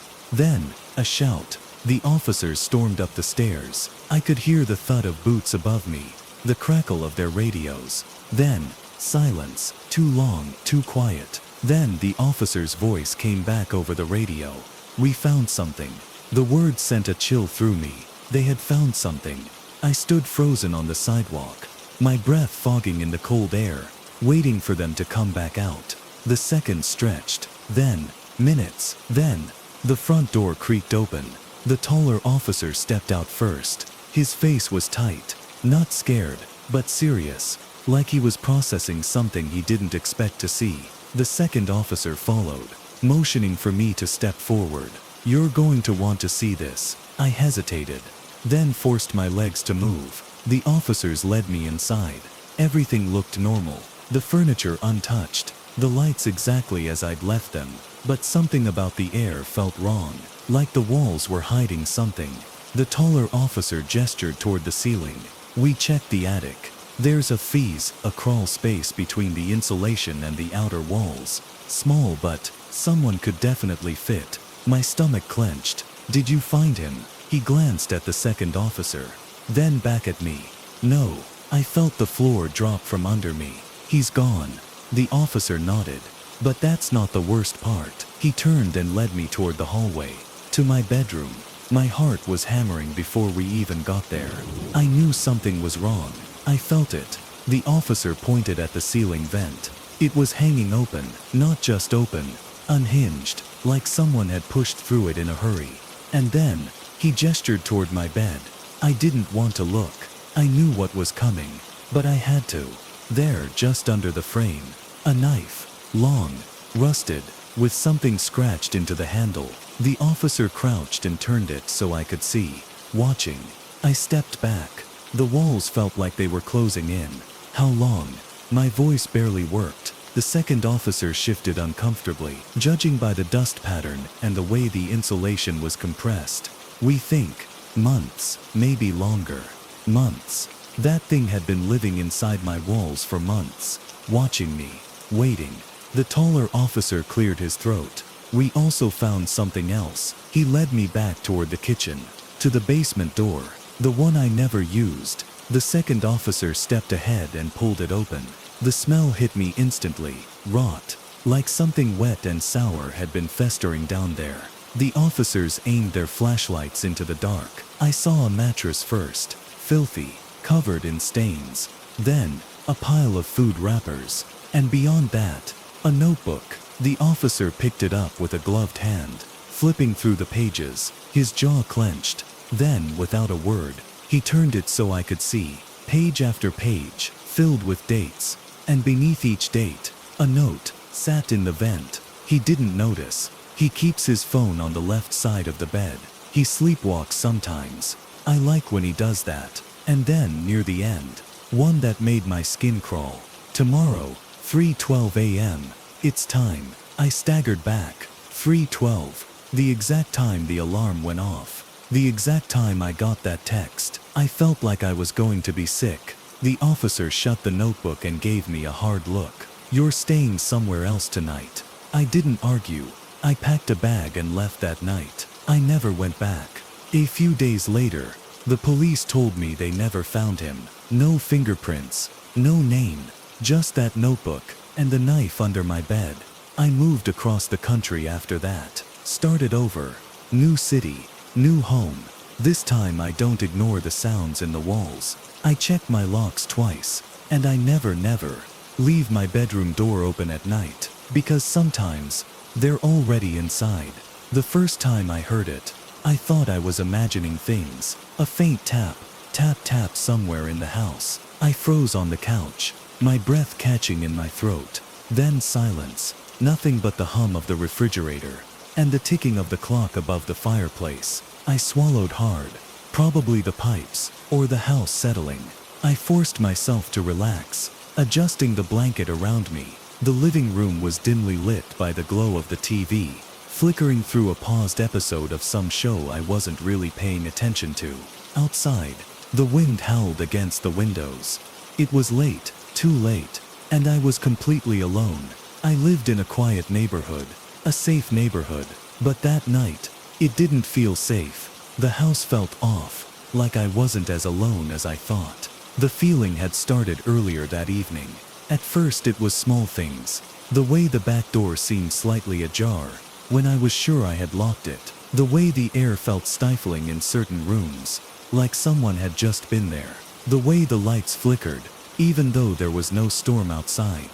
I kept telling myself I was just being paranoid, that I was letting my imagination get the better of me. But then, the sound came again. Tap, tap. This time closer. I sat up straight, my heart hammering. It was coming from down the hall, near my bedroom. I reached for my phone. No notifications, no missed calls, just the time glaring back at me. 2:11 a.m. I licked my lips, my mouth suddenly dry. Should I call someone? The police? A friend? Or should I check it out myself? I hated that part of me even considered the last option. But I knew if I didn't, I'd sit there all night wondering if someone was really inside the house. I took a deep breath and stood up. The floor creaked beneath my feet. I winced. Too loud, too obvious. I moved carefully toward the hallway, gripping my phone like a weapon. The house was quiet, still, like it was waiting for me. I reached the doorway to my bedroom. I hesitated, then slowly, carefully, I reached out and pushed the door open. It was empty, exactly the way I had left it. The bed was neatly made. The closet door was slightly ajar, but that was normal. Nothing looked out of place. And yet, I could feel it, that sensation of being watched, like someone was hiding, waiting. I forced myself to check the closet. Nothing. Under the bed. Nothing. My shoulders relaxed slightly. Maybe I really was just paranoid. I exhaled and turned back toward the door. Then, from the other end of the hallway, tap, tap, tap. My stomach dropped. That wasn't the house settling. That wasn't the pipes. That was footsteps. Inside the house, the air turned thick, suffocating. The sound had come from the other end of the hallway, by the kitchen. Someone was in the house. I gripped my phone so hard.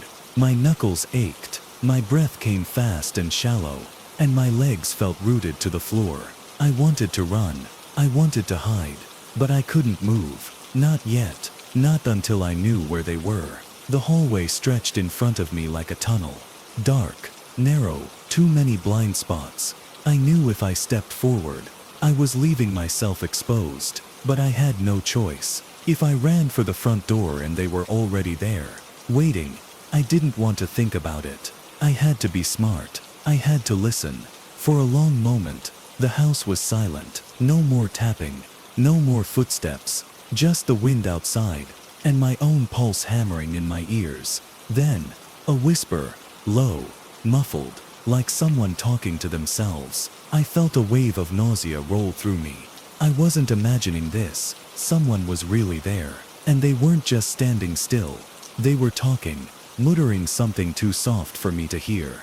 But it wasn't a normal. There was no conversation, no pauses, just an endless string of words, like they were reciting something over and over, like a prayer. I knew I needed to move. Standing there in the open was stupid, dangerous. I backed into my bedroom and locked the door. My hands shook as I opened my phone and typed 911. But before I could hit call, the muttering stopped. Silence. I swallowed hard. Then, something slammed against the wall, hard, right outside my door. I stumbled back, nearly dropping my phone. The air was electric with fear. I held my breath, waiting, listening. And then, the handle moved, slow, deliberate. Someone was trying to open my door. I clenched my jaw to keep from making a sound. My thumb hovered over the call button.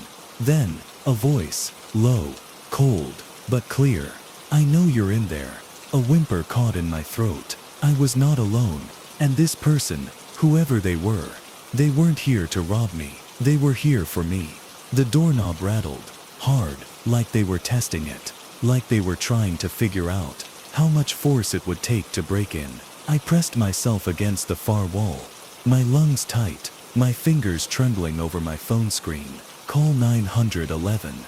Call 911. But my body wouldn't move, because I knew the second I made a sound, they'd know exactly where I was, and I still didn't know who they were, or what they wanted. The handle stopped moving.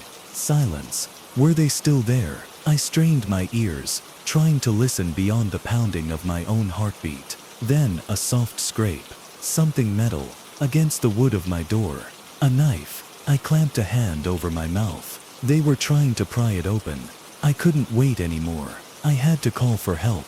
Now, I backed into the corner, lifting my phone, and then I saw it. A shadow, not under the door. From the vent, my stomach dropped. No, no, no. I had been so focused on the door. I had forgotten about the air vents, the ones big enough for a person to crawl through, the ones that ran through the entire house. I turned slowly, heart hammering. The vent cover was loose, like it had been moved. I felt something shift inside the vent. The darkness seemed to stir. I stepped back, my chest rising and falling in sharp, panicked gasps. A creak, a thud, then, a hand, pale, thin, sliding out from the vent, reaching for me. I screamed. I didn't think, I just ran. I threw myself at the window, unlocking it in a frenzy. The air behind me shifted. I could feel them pulling themselves out, climbing into my room. I didn't look back. I couldn't. I shoved the window open and hurled myself outside. The cold air hit me like a slap. My hand scraped against the rough shingles as I landed hard on the porch roof. I didn't stop, didn't slow down. I sprinted across the roof and jumped. The ground rushed up to meet me. Pain shot up my legs as I hit the yard, but I kept running, toward the street, toward the houses where people were still awake, where the lights were on, where I could scream and someone would hear me. I didn't stop running, not until I was pounding on my neighbor's door, breathless and shaking. The moment they opened it, I collapsed inside, gasping out the words, "Someone's in my house." The police came. They searched the house, They found the vent cover ripped off, found smudges of dirt inside, where someone had crawled through, but they didn't find him. They didn't find anyone. No fingerprints, no signs of forced entry, just a house full of vents, big enough for someone to live inside. I never went back. I packed what I could and moved out within the week. I don't know how long he had been inside the house or how many times he had watched me sleep, but I know this: I will never live alone again, because sometimes when the house creaks at night, it isn't the pipes and it isn't the wind, it's them. It was the kind of house people whispered about, tucked away at the very end of Black Hollow Road, barely visible through the tangled mess of trees and vines. It sat there like it had been forgotten by time, a relic of something better left undisturbed, and yet I disturbed it. I wish I could say I had no choice, that circumstances forced me there, but the truth is, I chose to go inside, and I paid for it. It started when I took a wrong turn. I had been driving for hours, my phone dead, my GPS useless, and the gas needle dangerously low. I kept telling myself I'd see a sign for the main road soon, that I wasn't really lost. But the farther I drove, the darker it got. The trees grew thicker, the air colder, and the road narrower, until I realized I hadn't seen another car in nearly an hour. Then I saw the house. It appeared like a shadow, peeking out from behind a wall of trees. The windows were black, empty. The front porch sagged like it was too tired to stand. It didn't look abandoned. Exactly, not run down or decayed. Just wrong, like it had been waiting for something. Waiting for me. I pulled into the dirt driveway, my tires crunching over the gravel. I told myself I just needed directions, that someone inside could help me. But deep down I knew the truth. I wasn't looking for help. I was looking for an excuse to step inside, because something about that house called to me. The front door was unlocked. I hesitated. Every rational part of me screamed to turn back, to get in my car and leave. But the house was so silent, so still, like it was holding its breath. So I stepped inside, and the door shut behind me. The house smelled like dust and old wood. The air was thick, heavy with something I couldn't name. I took a step forward, my shoes echoing against the warped wooden floor. The hallway stretched out in front of me too long, like the house was bigger on the inside. I swallowed hard. It was so quiet. No hum of electricity, no ticking clock, just a silence. And then, from somewhere deep inside the house, a footstep, not mine. I turned my head, listening. Another footstep, then another, slow, deliberate, like someone was walking toward me. I took a step backward, heart hammering against my ribs. Then, a voice, low, dry, like paper scraping against wood. "Why did you come here?" I didn't move, didn't breathe. My pulse pounded in my ears. The hallway was still empty, but the voice, it had been close, too close, like it was standing right next to me. I turned, and something moved in the shadows. Not fast, not sudden, but slow, like it wanted me to see, to understand. I wasn't alone, not anymore. I ran, spun toward the door, grabbing for the handle. It wouldn't budge, locked. I yanked at it, heart slamming against my ribs. The voice came again, closer this time. "You shouldn't have come." I turned my head, and something was standing at the end of the hall. Tall, twisted, wrong, a shape that shouldn't exist. I opened my mouth to scream, but the house swallowed the sound, and the lights went out. Darkness swallowed everything. For a moment, I couldn't tell if my eyes were open or closed, if the house had simply turned off the lights, or if it had pulled me into something worse, something deeper. I pressed my back against the door, my hands frantic against the wood. The knob wouldn't turn, wouldn't even rattle, like the house had decided. I wasn't leaving. A floorboard creaked, close, too close. I forced myself to breathe, to keep my movements slow, because I wasn't alone. I could feel it, something in the dark, watching, waiting. And then, the voice, right next to my ear. "Do you remember now?" I lunged forward, blind in the darkness, my fingers stretched out, searching for anything to grab onto. But the hallway was different now, longer, twisting in directions that didn't make sense. I felt walls that hadn't been there before, doors that shouldn't exist. And behind me, footsteps, slow, unrushed, like whoever, or whatever was there, knew I had nowhere to go. I moved faster, sliding my hands along the wall, counting doorways. 1, 2, 3, then, an open one. I threw myself inside, and slammed the door shut. Something thumped against the wood. Not hard, just a tap, a reminder that whatever was out there was patient. I turned, my chest rising and falling in sharp gasps. The room was dimly lit, a single candle flickering on a wooden desk, the only piece of furniture in the room. I took a cautious step forward. The candle's flame wavered, and then I saw the writing. The walls were covered in words, scratched deep into the wood. The wallpaper peeled away around them, hundreds of them, maybe thousands, repeating over and over. You have been here before. Do you remember now? You came back. My throat closed. I stepped closer. Something felt familiar. The slant of the letters, the way they dug into the walls, like someone had clawed them in, like someone had been desperate to leave a message, to warn me. And then I saw it. A sentence at the bottom, scratched in shaking letters. You will not leave this time. The candle flickered out. The room plunged into blackness. I felt something move behind me, a whisper curling against my skin. Do you remember now? I did remember. Not all at once, not like a flood of memories crashing in, but in pieces, fragments of something I had tried to forget, something I shouldn't have forgotten, something this house had been waiting for me to remember. I stumbled backward. The walls felt closer now, the air thick with something that crawled under my skin.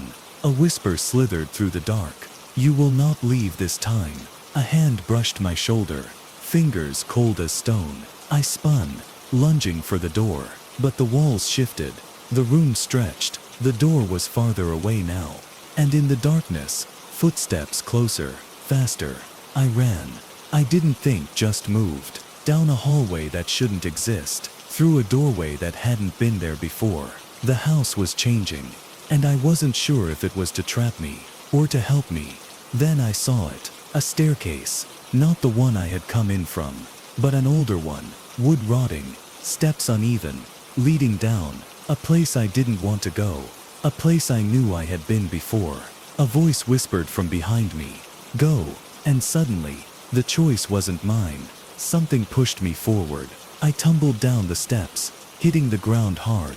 The air was damp, the darkness heavier down here, but I knew this was where the house wanted me to go, where it had been leading me all along. A light flickered on, a weak buzzing bulb, revealing a room, one I had seen before, one I had sat in before. There was a chair, straps hanging from the arms, a mirror on the far wall, and something written across the glass, in a familiar jagged hand. You should have stayed gone. I backed away, heart slamming against my ribs. A sound echoed through the basement, a door creaking open, and then, a shape stepped forward, tall, wrong, but not unfamiliar. And as it moved into the dim light, I saw its face, my face. It smiled, a mouth that wasn't mine, stretching too wide. The whisper came again, not from the figure, not from the house, from me, from the thing inside me finally waking up. You were never supposed to leave. The house trembled, the walls shuddered.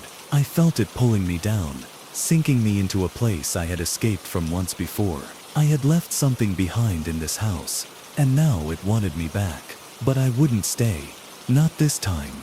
I turned and ran, through the dark, through the twisting halls. The walls stretched, the doors vanished, but I kept running. The house roared around me, walls splitting open with something trying to crawl through, trying to take me back. I didn't stop, didn't look, didn't listen. I threw myself at the front door, and this time it opened. The night air hit me like a fist, cold, real. I stumbled forward, my breath ragged, my vision blurry. Behind me, the house sighed, like it had lost, like it was letting me go. For now, I ran to my car, fumbled for the keys. The engine roared to life, headlights cutting through the darkness. The house sat there, waiting, watching. The front door still open, like it knew, like it knew I'd be back, because I had been there before, and I'd come back once, and it was only a matter of time before I came back again. I never thought of myself as the kind of person who would own an old house, let alone one that came with a history. But when my grandmother passed away and left me her house, I had no choice but to take it. It wasn't anything fancy, just a 2-story Victorian home on the outskirts of town, surrounded by a thick line of trees that kept it isolated from the neighboring properties. I wasn't particularly attached to the place, but I wasn't in a position to sell it either. So I moved in, telling myself I'd fix it up a little, and maybe rent it out. The first few nights were uneventful. The house creaked as old houses do, and the wind outside played tricks on my ears, making me hear sounds I knew weren't there. But after a week, something changed. It started with small things, items going missing, and turning up in odd places, doors I swore I had closed being found open, and the distinct feeling that I wasn't alone. At first I dismissed it. The house was old, and I was still adjusting, but then I started hearing it. The sound of movement in the attic. It wasn't just the usual shifting of the house settling, or the wind rattling the eaves. It was deliberate, rhythmic, footsteps, slow, steady, and impossibly heavy. I tried to ignore it at first, convincing myself it was just my imagination, but it didn't stop.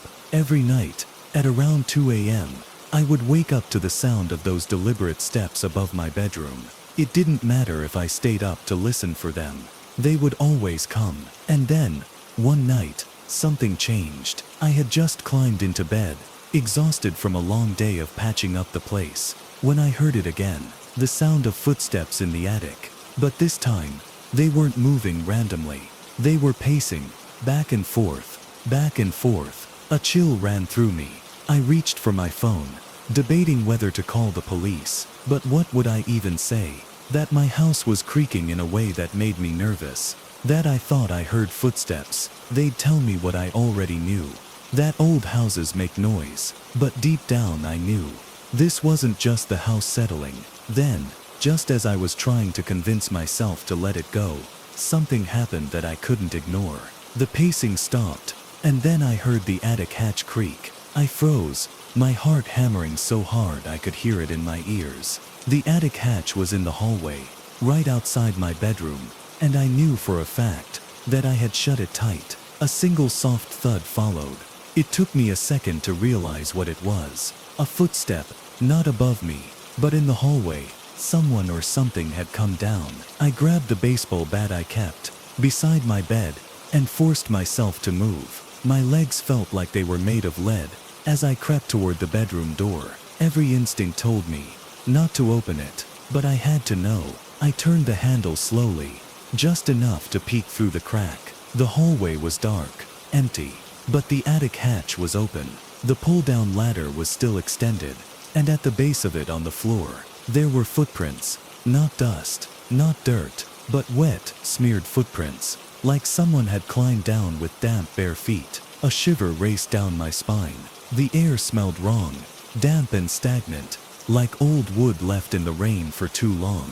I forced myself to step out into the hallway, gripping the bat so hard my knuckles ached. My breath came in short, uneven bursts as I stared up into the attic. It was too dark to see anything.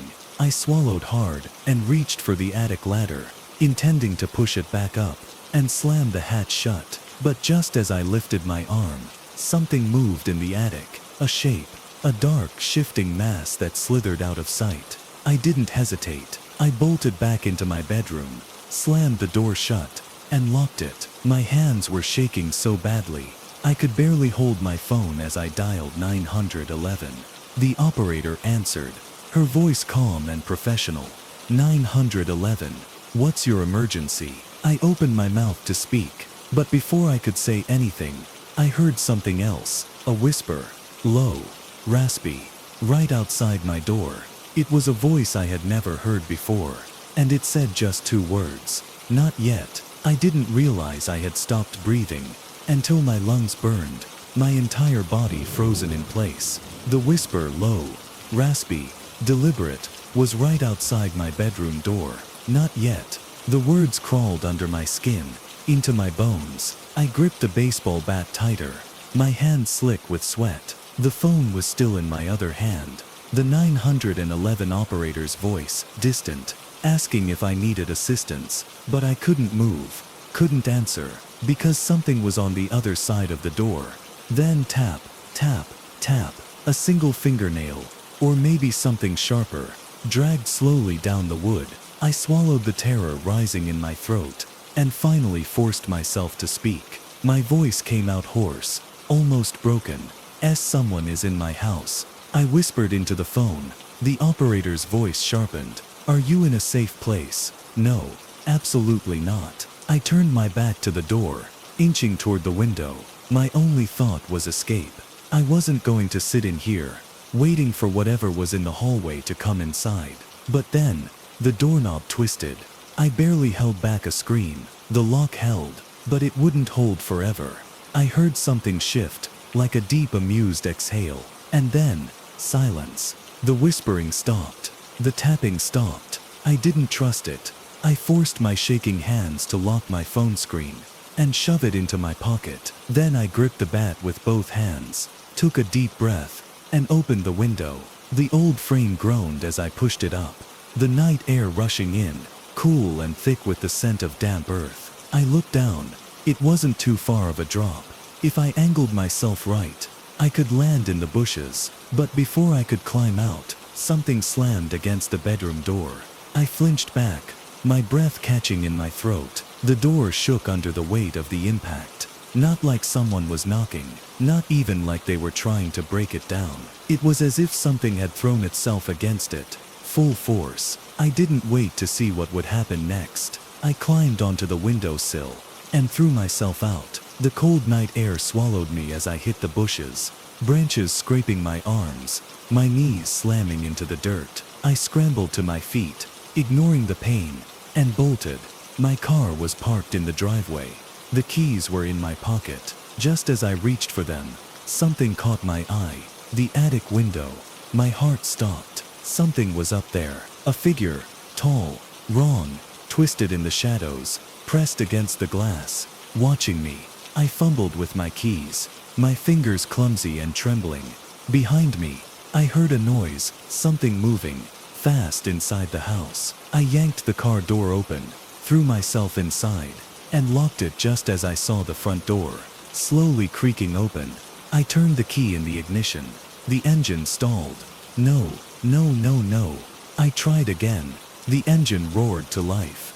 And then, something darted onto the porch. I caught only a glimpse of it in the headlights. Tall, gaunt, arms too long, fingers too sharp, and its face. No eyes, no mouth, just smooth, pale skin. And yet, I knew it was looking right at me. It took a single step forward. I slammed my foot on the gas. Gravel spit from the tires. As I shot down the driveway, my breath coming in short, panicked gas. I didn't look back. I didn't want to see if it was following me. I just drove until I saw streetlights, drove until I reached the gas station a few miles down the road, pulling into the empty lot. Only then did I allow myself to breathe. My whole body was shaking. My skin was ice cold. I grabbed my phone with numb fingers and checked my call log.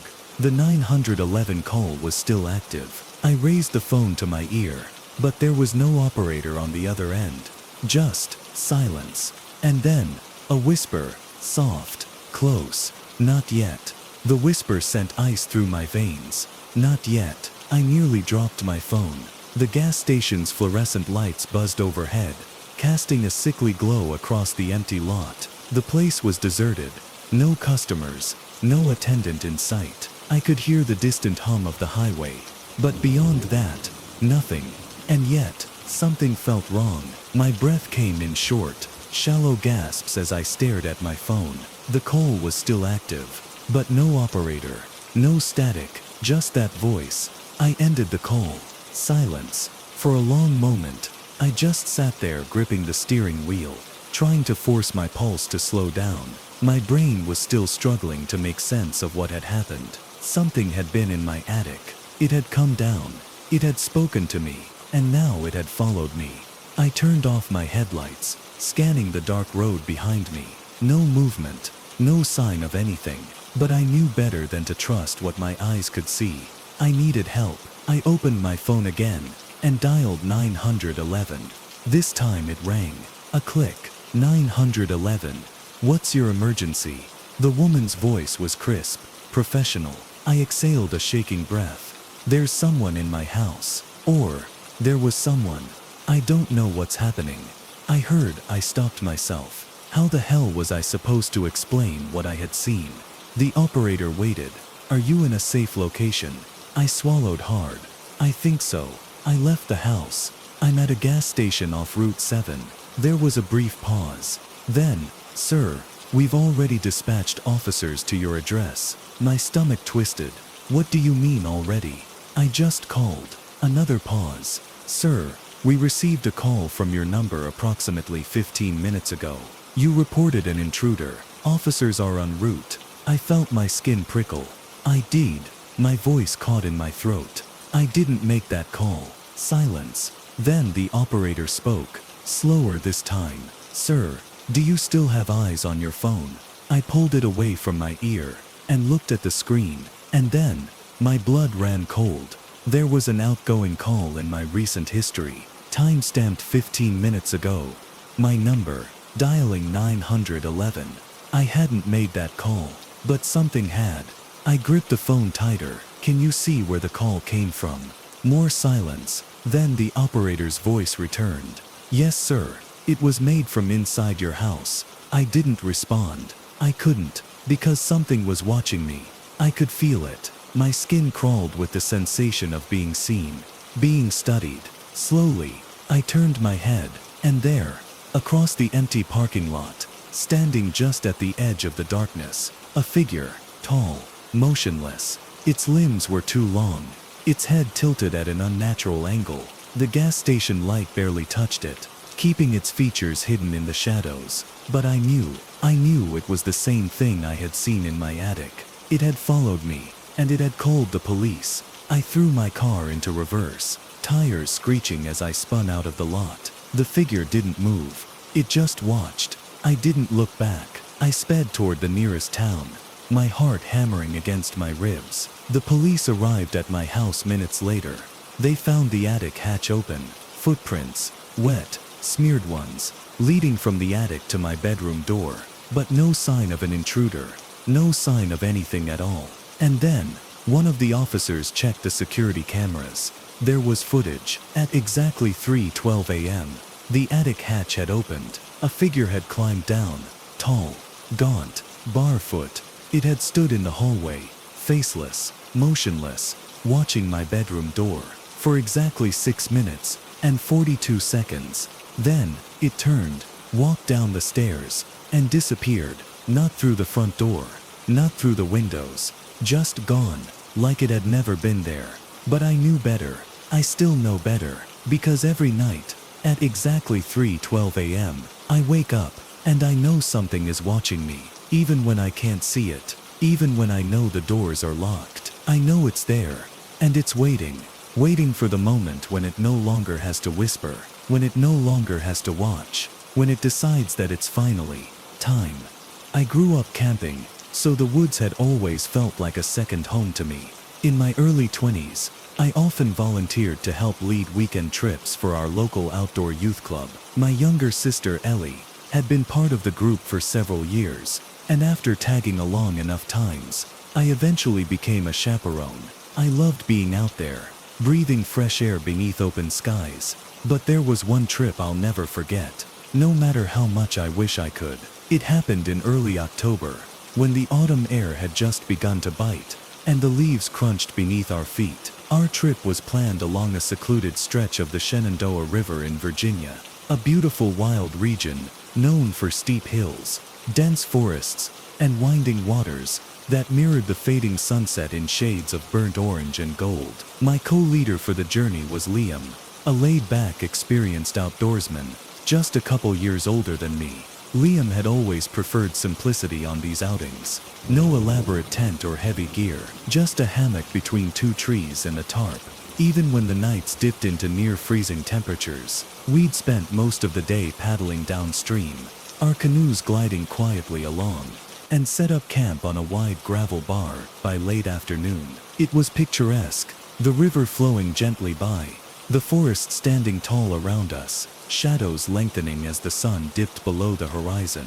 Liam and I helped the teens pitch their tents, about 50 feet upstream from ours. Our own tents sat slightly apart, just far enough away to provide some privacy, but close enough to hear if the kids needed anything. As I drove the last tent peg into the ground, I felt a creeping unease I hadn't experienced before. I've spent plenty of nights camping, even completely alone, but for some reason, the coming darkness felt heavier tonight. I glanced toward Liam, who was calmly stringing his hammock between two large oak trees. "You ever feel weird about being out here alone?" I asked, trying to keep my voice casual. He gave me a teasing smile, shaking his head gently. "Not anymore. Actually, the quiet grows on you, makes you feel like you're part of the woods." I admired his calmness, but couldn't quite shake the feeling of discomfort settling in my stomach. Shrugging it off as silly nerves, I set about preparing our campfire. Soon the comforting crackle of burning wood and the laughter of the kids cooking marshmallows around the flames pushed those worries to the edge of my mind. By the time everyone had eaten and settled into their tents, the sky was fully dark, dotted with countless stars. The only sound was the faint murmuring of the river, gentle but constant, a soothing lullaby that made me drowsy. Despite the lingering anxiety, Liam had already crawled into his hammock, and within minutes, his soft snores drifted on the crisp night air. I tried to read for a bit, using a small flashlight, hoping to tire myself out, but sleep didn't come easily. The temperature dropped faster than I'd anticipated, chilling my skin, even through layers of clothing and blankets. After an hour of tossing and turning, staring at the nylon ceiling of my tent, I realized that my growing discomfort wasn't the only thing keeping me awake. I needed to pee. Annoyed at myself for not going earlier, I tried ignoring it, but soon the discomfort became unbearable. Grabbing my jacket and boots, I stepped outside into the biting cold. My breath fogged in the air, and I glanced toward Liam's gently swaying hammock, envying how easily he seemed to rest. I walked a little upstream past the kids' tents, then climbed carefully up the steep embankment and into the dense trees to ensure privacy. Anyone who's ever camped knows that being alone in the woods at night isn't exactly pleasant. Squatting awkwardly in the cold, surrounded by pitch-black darkness, with your imagination running wild, is about as vulnerable as you can get. As I stood there afterward, zipping my jacket, I suddenly noticed something unsettling. The woods had grown eerily quiet, not the peaceful silence of nighttime, but something deeper, more unnatural. Not a single leaf rustled, no crickets sang. The silence pressed against my eardrums so intensely, I felt the hairs on my neck rise. My instinct screamed that something wasn't right. I spun around quickly, peering through the darkness, but saw nothing except shadowy trunks fading into endless blackness. I hurried back toward the embankment, scrambling awkwardly down the loose earth and gravel until my boots touched firm ground again. A shaky relief washed over me as I approached my tent, my breath clouding rapidly in front of my face. The comforting sight of dying embers from our campfire and Liam's hammock silhouetted against the dim moonlight calmed my racing heart slightly. I climbed back into my tent, pulled my sleeping bag tight around me, and tried again to settle my nerves. But sleep still eluded me. The cold seeped deeper into my bones, and the harder I tried to relax, the tighter my muscles grew. After what felt like another hour of restless agony, another sound broke the tense silence, a shifting of gravel downstream, closer to the river's edge. At first, I thought one of the kids might be up, maybe attempting to sneak a midnight stroll, or playing some silly prank. The crunching footsteps continued slowly, deliberately, along the riverbank, heavy and rhythmic, clearly coming from something far larger than a teenager. The sound grew louder, then abruptly stopped near the edge of the water. Curious and somewhat concerned, I quietly unzipped my tent flap and peered out, straining my eyes in the darkness. There near the edge of the river, partially obscured by shadows, stood something enormous. It loomed far larger than a deer, and its posture wasn't quite right. Its limbs were long, oddly proportioned, and even in silhouette, I knew immediately it wasn't natural. It stood upright, frozen in place, a dark shape against the shimmering surface of the river. I held my breath, squinting through the darkness, desperate to make sense of what I was seeing. Just as I felt brave enough to lean forward for a better view, the creature slowly turned its head and stared directly at me. Even in shadow, I felt the intensity of its gaze, like a cold blade slicing through my courage. A chill surged through me, deeper than the frigid October night, and a primal dread twisted my insides. My heart hammered violently against my ribs as I quickly ducked back inside, zipping the flap shut, my hands trembling uncontrollably. I didn't dare move, didn't dare breathe too loudly, terrified of attracting the creature's attention any further. In the silence that followed, I could hear nothing. No footsteps, no breathing, just that oppressive, unnatural quiet again. I strained my ears, waiting desperately for some indication that whatever stood by the river had moved on. But nothing came. The woods stayed frozen in that deafening stillness. Fear kept me alert, trapped in my sleeping bag, my eyes wide open in the dark, unable to sleep but unwilling to look outside again. Hours seemed to crawl by, each minute dragging slower than the last. Eventually, exhaustion overtook my fear, and my eyes began to drift shut involuntarily. Just as the first hint of relief began to creep over me, suddenly, there was a soft, deliberate tapping on the fabric of my tent, inches from my head. My breath caught sharply in my throat. Then a voice whispered softly, from just outside the tent flap, a voice familiar enough to make me almost open it without thinking. "Hey, wake up. It's time to go now." A wave of relief flooded through me. Liam had finally gotten up. The night was over, my shoulders relaxed, and I quickly sat up, fumbling to pull my boots on. "I'm coming," I said, voice shaking slightly with lingering fear and exhaustion. But when I opened the flap of my tent and stepped outside into the cold, empty night, my relief vanished instantly. Liam's hammock swayed gently, empty and silent. There was no one there. I glanced around in panic, my eyes scanning the darkness, but found nothing. No Liam, no kids, no sign of life, just shadows stretching beneath a cold, indifferent moon. And that same sickening silence pressed around me as a deep and icy dread took hold. Panic surged through my veins, like ice water, as I stood in the shadowed emptiness, staring into the trees that loomed ominously all around. Liam's hammock hung empty, gently swaying as though he'd just slipped out of it moments before. Yet there was no sign of him anywhere. I scanned the silent campsite, trying to control my breathing, desperately searching for a rational explanation. Maybe he'd gone to check on the scouts, or perhaps he had simply wandered off into the woods for some reason. But deep down I knew something was wrong. My eyes adjusted to the darkness, but there was nothing out of place, just the cold light of the moon, casting long, ghostly shadows across the gravel shore and up into the trees. The river murmured softly nearby, indifferent to my growing dread.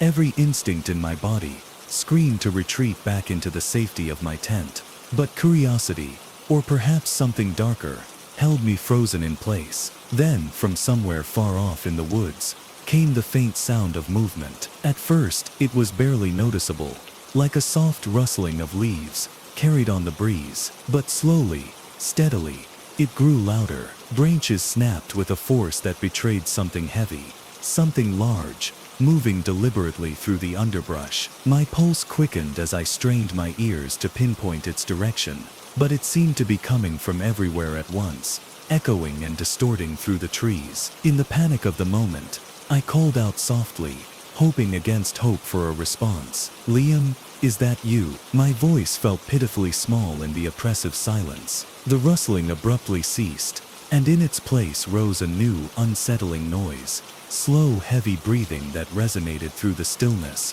echoing just beyond my line of sight. The primitive part of my mind kicked in again, flooding me with adrenaline. "Run!" it screamed, but my legs were cemented to the ground. My eyes searched frantically in every direction, desperate to see what was breathing so heavily in the darkness. Whatever it was felt close, too close, but I saw nothing except shadows dancing beneath pale moonlight. Without thinking, I turned sharply, heading straight toward the scouts' tents upstream. They had to be safe, unaware of whatever presence had invaded our campsite. My footsteps crunched over the gravel bar, each step sounding alarmingly loud in my ears. My heart hammered painfully against my ribs, and cold sweat trickled down my spine. But when I reached their tents, my breath caught in my throat. They were all unzipped and empty. Every single one. The scouts were gone, sleeping bags tossed carelessly aside, gear scattered around as if they'd left in a hurry. Panic surged through me, more powerful than anything I'd ever felt before. I spun in a frantic circle, eyes wide and searching, whispering urgently into the night. "Where are you guys? This isn't funny." Only the same oppressive silence answered.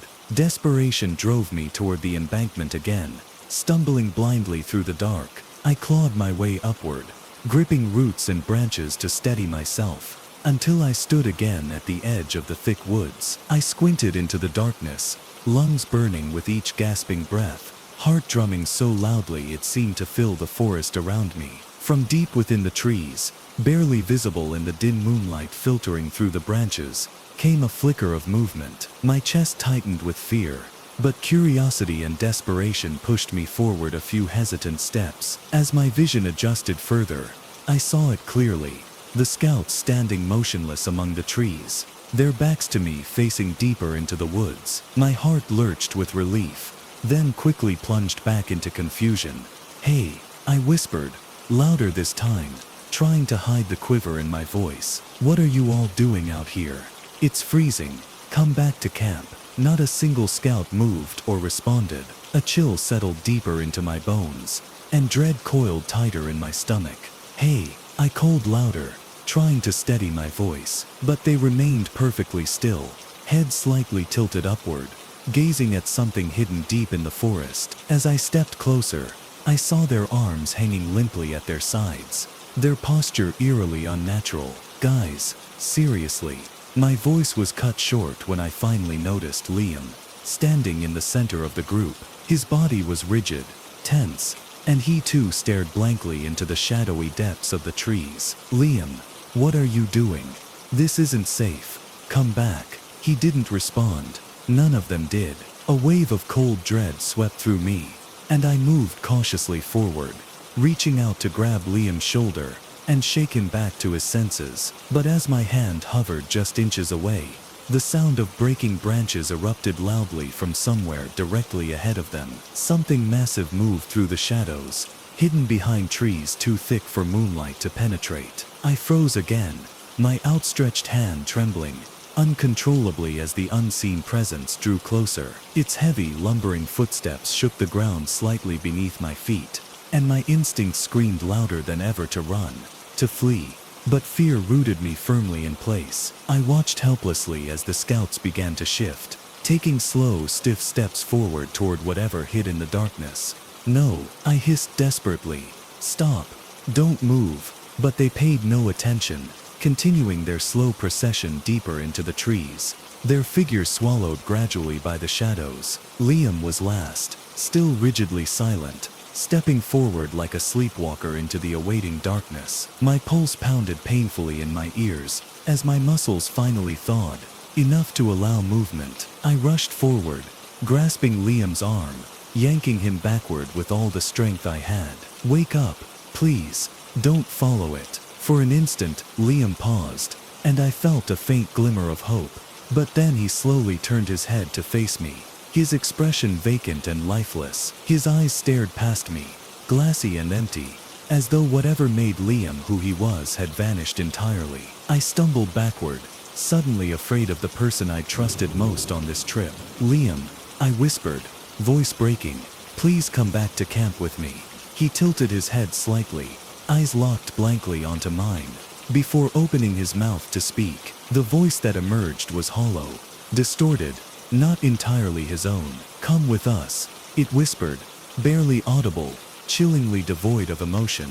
"It waits." I recoiled, releasing him as if I'd touched hot coals, fear flooding through me in waves. Liam turned away, resuming his slow march into the woods, joining the other scouts, who had now completely vanished into the night. I stood alone in that unnatural silence, heart pounding, limbs shaking uncontrollably. Instinct took over completely, and without thinking, I turned and sprinted down the embankment, slipping and sliding, nearly tumbling headfirst down to the gravel bar below. Breathless and terrified, I scrambled to my tent, fumbling to retrieve my flashlight, my phone, anything I could use to feel safe. But as my shaking fingers desperately dug through my belongings, the beam of my flashlight fell on something just outside the tent flap. Fresh tracks in the gravel, impossibly large, leading away from my tent toward the embankment I had just come down. My pulse quickened again, my mind spinning with panic. Whatever it was had been inches away, stalking silently just beyond the thin fabric of my shelter. I realized with sickening clarity that I'd never heard it approach, never sensed its presence until now. How long had it been there, watching, waiting for me to emerge? A thought sent another surge of cold fear through me, and without another second of hesitation, I zipped my tent shut again, retreating to the far corner, flashlight clutched tightly in one trembling hand. Outside, the silence continued to press in, overwhelming and unnatural. I pulled my sleeping bag tight around my shoulders, eyes wide and unblinking, ears straining for any sound of movement. I knew, deep in my bones, whatever had taken Liam and the others was still close, just beyond the thin fabric of my tent, patiently waiting for me to make my next move. I had never felt so alone, trapped, and utterly vulnerable. I sat perfectly still inside my tent, flashlight gripped in one shaking hand, the beam quivering as I strained to hear something, anything, beyond the suffocating silence. Minutes stretched endlessly into what felt like hours. Every muscle in my body ached from tension and cold, but fear kept me rigid, alert, unable to even consider relaxing enough to sleep again. Gradually, exhaustion and stress began blurring my senses. My eyes were heavy, but each time they drifted shut, the unsettling image of Liam's vacant, emotionless face forced them open again. I was trapped in a cycle of restless dread, caught somewhere between sleep and waking, struggling against my body's desperate urge for rest. Just as my mind began to slip again toward unconsciousness, a familiar sound startled me awake. A soft rhythmic tapping at the tent flap, gentle at first, then more insistent. The tapping moved slowly, deliberately around the tent, as if someone or something was testing the fabric, looking for a weakness or way inside. "Who's there?" My voice barely rose above a whisper, thick with exhaustion and fear. Silence again. No answer, no footsteps, only the lingering stillness. But now the quiet felt loaded, as though something outside was waiting, listening intently for my next move. Summoning what little courage remained, I crept silently forward and shone the flashlight beam toward the tent flap. The bright circle of light illuminated nothing but thin nylon. Slowly, I leaned forward, ears straining, eyes wide and unblinking, expecting the tapping to start again. But it didn't. I exhaled shakily, the tension slightly loosening in my shoulders. Then, from directly behind my tent, a voice whispered, a voice that sounded unmistakably like Liam's, yet distorted somehow, deeper and colder. "Come outside. We're waiting for you." My heart stopped in my chest. The flashlight dropped from my hand, hitting the tent floor with a muffled thump. Panic flared, icy and sharp, slicing through my exhaustion. I desperately wanted to believe it was Liam, but deep down I knew better. Liam wouldn't speak to me in that strange, haunting tone. He wouldn't lurk outside my tent at night, whispering cryptically, "Leave me alone." I choked out, my voice trembling uncontrollably. Tears of fear and frustration stung my eyes, blurring my vision. "Please, just go away."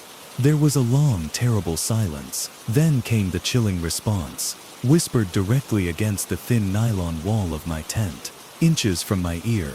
"You can't hide forever." My heart skipped painfully, panic seizing my throat. Whatever this was, it wasn't human. It couldn't be. My mind spiraled wildly, struggling to make sense of what was happening. Had something possessed Liam and the scouts? Was I losing my grip on reality out here, alone in the darkness? Then suddenly, I heard a soft scratching sound, like fingernails gently dragging against the side of my tent. Slow, patient, testing. A wave of fresh terror surged through me. The scratching continued methodically, circling my tent, searching for a way inside. My body shook violently, my breath coming in shallow gasps, unable to control the terror rising steadily inside my chest. The scraping stopped abruptly, replaced again by absolute silence. For several excruciating seconds, I heard nothing but my own panicked breathing and the pounding of my heart. Just as I dared to hope it had finally left, a heavy shadow passed slowly across the thin fabric of my tent. It moved in an unnaturally deliberate manner, clearly outlined by the pale glow of moonlight. Whatever it was stood upright on two legs, towering impossibly tall, its form hunched, elongated limbs hanging unnaturally low. Frozen with terror, I watched as it stopped directly in front of the tent entrance. For a horrifying moment, it just stood there, completely still, as if deciding whether to tear its way in. I silently pleaded for it to move on, for this nightmare to finally end. But instead, it leaned forward, pressing what looked horrifyingly like a human hand against the fabric. The outline of long, distorted fingers pressed inward, as if reaching for me, inches from my trembling face. "Let me in," the voice whispered again, still mimicking Liam's tone, yet grotesquely distorted, emotionless and cold. Something inside me finally broke. I stumbled back, recoiling from the tent wall, choking on silent sobs. Without thinking clearly, driven by blind panic, I snatched my phone and flashlight, unzipped the tent, and sprinted toward the river. Gravel and branches tore at my bare ankles. The cold air stung my lungs, but nothing mattered except escaping the suffocating terror behind me. I didn't dare look back, certain I'd see whatever hideous thing had pursued me emerging from the shadows. I ran until the riverbank ended, and dense trees blocked my path, forcing me to stop. Breathless and shaking, I pressed my back against a large tree trunk and tried desperately to slow my breathing enough to listen. At first, nothing moved, but soon the woods seemed to close in around me again, that same unnatural silence gripping everything tightly.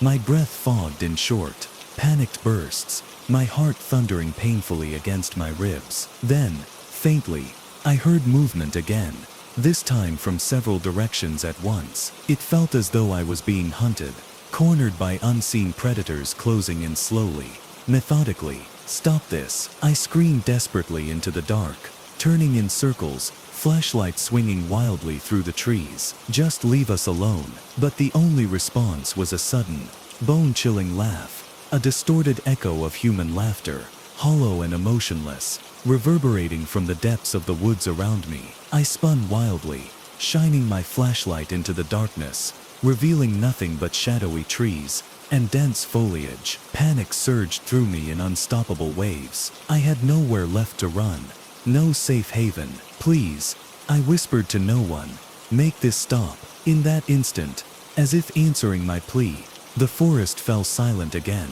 The laughter ceased abruptly, leaving behind only the gentle murmuring of the nearby river. For a moment, it seemed whatever terror had chased me had vanished completely, and relief dared to creep slowly back into my chest. But then, as clearly as if someone stood right behind me, a voice spoke low into my ear, a cold, harsh whisper that made my blood freeze solid in my veins. "Why did you run?" A shiver surged violently through my entire body. I whipped around, flashlight trembling, illuminating only empty darkness. Nothing stood there, yet the feeling of being watched, of being hunted, was overwhelming. My mind went blank, overcome by raw, primal terror. Without another thought, I scrambled back toward the campsite, stumbling over uneven ground, branches tearing at my face and arms. I felt pursued by something invisible, something that moved silently alongside me, always just beyond the edge of sight. I emerged from the trees and ran blindly to Liam's hammock, desperate to find him awake, to have him reassure me that everything was okay, that I was just imagining things. But as I reached his hammock, my heart dropped sharply. It was empty, gently swaying in the icy breeze, the sleeping bag inside undisturbed. Liam was gone, vanished completely without a trace. Suddenly, somewhere in the forest, something began laughing, a deep cold laughter that echoed across the river and into the night sky. A laugh that sounded twisted, distorted, and inhuman, filling me with a terror unlike anything I had ever known. I sank to the ground beside Liam's empty hammock, trembling violently, tears streaming uncontrollably down my face. Alone beneath the indifferent stars, with dawn still hours away, I realized the truth. Something had claimed Liam and the scouts, and now it was coming for me. And whatever it was still out there, waiting patiently in the dark. I sat frozen on the cold gravel, beside Liam's empty hammock, my breathing rapid and shallow. Every shadow surrounding the campsite now felt sinister. Every rustle of leaves carried menace. Time felt distorted, stretching and compressing with my fear, until minutes blurred into hours. The cold air sliced at my skin, yet it hardly registered. I was numb from terror, exhaustion, and confusion.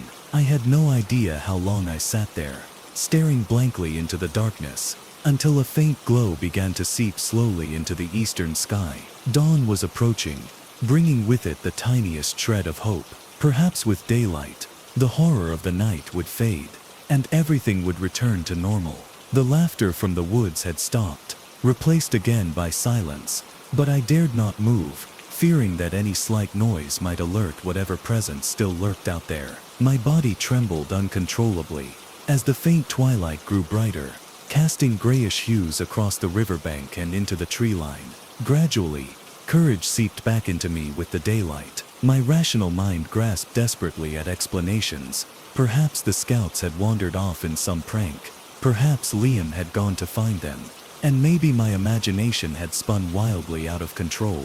I clung to that fragile hope and stood up slowly, muscles stiff and aching from hours of tension. Taking hesitant steps, I moved carefully toward the riverbank, peering across the water, straining my eyes to spot any sign of the scouts or Liam. Everything appeared disturbingly normal. The forest sat silent, indifferent, as if mocking the terror I had endured. "Please," I whispered under my breath, voice hoarse from hours of quiet panic. "Let this all have been some twisted nightmare." As I paced along the gravel shoreline, my foot struck something hard and heavy. Beneath the loose stones, I bent down slowly, heart suddenly hammering, and brushed aside the gravel, revealing Liam's flashlight, abandoned, half buried in the riverbed. The bulb was shattered, the casing cracked, and smeared across the handle was something dark and rust-colored. My stomach twisted sharply as I recognized the unmistakable shade of dried blood. My breath hitched, fresh dread surging through my veins. I turned quickly, scanning the campsite, noticing details I had missed in the darkness. The tents, once neat and orderly, now stood partially collapsed, torn as though ransacked. Sleeping bags and gear lay strewn about carelessly, as if abandoned in a desperate flight. Whatever had happened last night had not been a nightmare. It had been horrifyingly real. Suddenly, from deep within the woods, a distant scream shattered the morning stillness. A human scream filled with pain and desperation. It echoed across the river, slicing through my heart. My knees buckled beneath me, and I gripped the flashlight so tightly, my knuckles whitened. "Liam," I whispered hoarsely, the name barely audible in my tight throat. My instincts told me to run, to grab a canoe, and paddle away from this cursed place, leaving everything behind. But the sound of the scream, a voice I recognized instantly as Liam's, pulled me toward the woods instead, driven by a desperate need to find him. Maybe I could still save him. Maybe there was still time. Ignoring the terror gripping my heart, I scrambled up the embankment again, this time fully illuminated by the first faint glow of dawn, filtering through the trees. Branches clawed at my face and closed as I hurried toward the source of the scream, deeper into the tangled maze of the forest. The quiet that followed the scream was deafening, unnatural. Every step forward filled me with dread, but turning back now felt impossible. I stumbled into a small clearing, panting heavily, my eyes wide and searching. It was eerily empty, devoid of wildlife, sound, or movement. My skin prickled with an overwhelming sense of being watched, yet I saw nothing, just trees standing still and silent, indifferent to my panic. "Liam," I shouted, desperation sharpening my voice. "Where are you?" Silence. Then, almost imperceptibly at first, a soft whisper emerged from behind me, carried by the wind like a ghostly echo. "Over here." I spun around sharply, flashlight raised like a weapon, heart hammering. "Liam." Another faint whisper drifted toward me, floating gently through the trees. "Please, help." The voice came from deeper within the woods, barely audible but unmistakably Liam's. Without another thought, I sprinted in its direction, branches whipping painfully across my face, stumbling through dense undergrowth, until I reached the edge of another clearing, much larger and darker, ringed with tall, twisted trees. And there, at the center of the clearing, stood Liam, his back facing me, his shoulders hunched, posture odd and stiff. "Liam," I gasped, relief mixing with confusion. "Thank God. Are you all right? Where are the kids?" He didn't answer, didn't even move. He stood perfectly still, frozen in place like a statue. My relief evaporated into fear again, as I stepped closer, noticing his clothes torn and muddy. I circled him slowly, keeping my distance, but when I finally faced him, my blood ran cold. Liam's face was twisted into an expression of silent, unimaginable terror, eyes wide open, jaw clenched tightly, and tears streaking down his pale cheeks. But it was his eyes that filled me with absolute horror. They were stark white, rolled completely back, with dark veins branching outward beneath his skin. "Liam," I choked out, voice trembling uncontrollably. "Can you hear me?" Slowly, his lips parted, and a voice emerged, guttural and distorted, completely alien.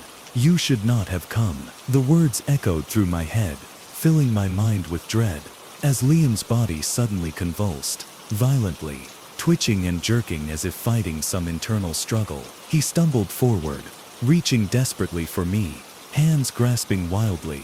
I recoiled, terrified, but he collapsed to his knees, head falling forward. He coughed violently, choking as though something was trapped inside him. His eyes suddenly snapped back to normal, filled now with horror and pleading as they met mine. "Run," he rasped painfully, voice shaking.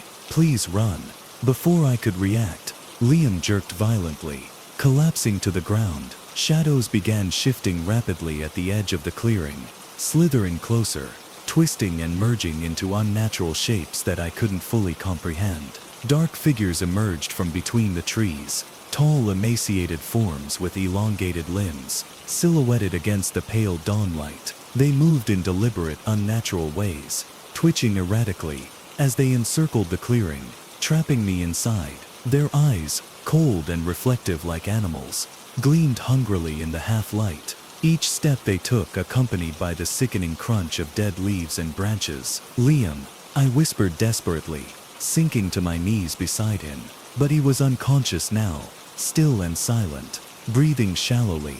I knew there was no way I could carry him out, no way I could escape with those things watching me, waiting for any attempt to flee. Then, as if in unison, the figures halted their approach. One stepped forward, taller than the rest, its form partially hidden by shadows. Slowly, it extended an arm toward me, fingers grotesquely elongated and thin, beckoning me closer. "Come," it whispered, the voice softly echoing, layered with unsettling, unnatural harmonics. "Join us." I shook my head numbly, tears spilling freely. "No." It tilted its head slightly, as though amused, stepping closer, voice twisting with a strange imitation of warmth. "You're already ours. You just don't know it yet." Something deep inside snapped into focus at that moment, an instinct older than reason, stronger than fear itself. With every ounce of strength I had left, I lifted Liam to his feet, throwing his arm around my shoulder. Ignoring the whispered laughter now swirling around us, I lunged desperately toward the edge of the clearing, dragging Liam with me, adrenaline surging through my veins. Branches tore viciously at my skin, cold breath burned my lungs, and haunting voices whispered and laughed mockingly from behind. I didn't dare look back. I didn't know if we'd make it out alive, but I knew if we stopped now, we'd never leave this place again. In the cold, cruel dawn, I ran harder than I'd ever run in my life, clinging desperately to hope, even as the woods closed in around us, alive and angry, determined not to let us escape. I ran blindly, dragging Liam through the tangled undergrowth, lungs burning and heart pounding wildly. The whispers chased us, echoing through the trees, mocking and taunting, yet growing more distant with every frantic step. Liam was barely conscious, stumbling along, his weight threatening to pull us both down. But fear lent strength to my exhausted limbs as we finally broke through the trees and emerged onto the gravel bar of our campsite. Bathed now in the pale golden glow of dawn, we collapsed near the canoes, gasping desperately for breath, my entire body trembling. The whispers ceased abruptly, as soon as we'd exited the woods, replaced by the familiar sounds of nature, birds chirping softly, the gentle lapping of the river. It was as though we'd crossed an invisible boundary, stepping out of some twisted nightmare back into reality. With shaking hands, I lowered Liam to the ground and examined him. He was pale, shivering uncontrollably, but his eyes had returned to normal. His breathing came in shallow gasps, and his gaze was locked onto mine, wide with terror and confusion. "What happened?" he whispered weakly, his voice raw and cracked. "I don't know," I whispered back, fighting tears of relief and lingering horror. "But you're safe now." "We're both safe." He shook his head slowly, struggling to sit upright. "No, you don't understand. It spoke to me. It spoke through me. I felt it inside me. My blood ran cold." "What was it, Liam? What did it say?" His eyes flicked toward the dark forest, now eerily quiet again, beneath the rising dawn. "It called itself a guardian," he whispered hoarsely, fear etched deeply into his features. "Said we disturbed its sacred ground, woke something that should have stayed asleep." As his words settled into the air, a sudden chill ran down my spine. Guardian. The word echoed ominously in my mind, carrying a dark, ancient significance that felt inexplicably familiar yet completely alien. I glanced toward the tents upstream again, heart sinking at their emptiness. "The kids, what about the scouts? Did you see them?" Liam's face twisted painfully, shaking his head. "I don't remember. Everything went dark, cold. Something was guiding us deeper into the woods. But after that," his voice trailed off, haunted eyes staring blankly past me. I stood unsteadily, scanning the riverbank desperately. We couldn't just leave them behind. But before I could suggest searching for the scouts, a voice shouted urgently from upstream. Relief and shock surged through me simultaneously, as several scouts burst from the trees upriver, stumbling across the gravel toward us, faces pale with exhaustion and confusion. They were disoriented, dirty, but alive. My relief was overwhelming as they ran toward us, frantically recounting stories similar to Liam's, voices in the darkness, compelling them to wander, whispers promising them safety and warmth, but ultimately leaving them lost and terrified deep in the woods. Somehow, they'd snapped free of whatever dark hold had seized them, managing to find their way back to camp at sunrise. We wasted no time. Without packing tents or gear, we loaded our canoes hastily, urgency overriding caution. Each splash of our paddles carried us further from that cursed place, our silence heavy with questions none of us could answer. No one spoke of what we had seen, but every face bore the same haunted expression, as though each had glimpsed something beyond understanding. Hours later, when we reached the safety of the pickup location, an uneasy calm settled over us. But deep within, a lingering dread remained, an awareness that whatever we encountered in the woods still lurked out there, waiting patiently for another chance. We never spoke about that night openly again. The authorities were skeptical, dismissing our story as collective panic induced by stress, cold, and exhaustion.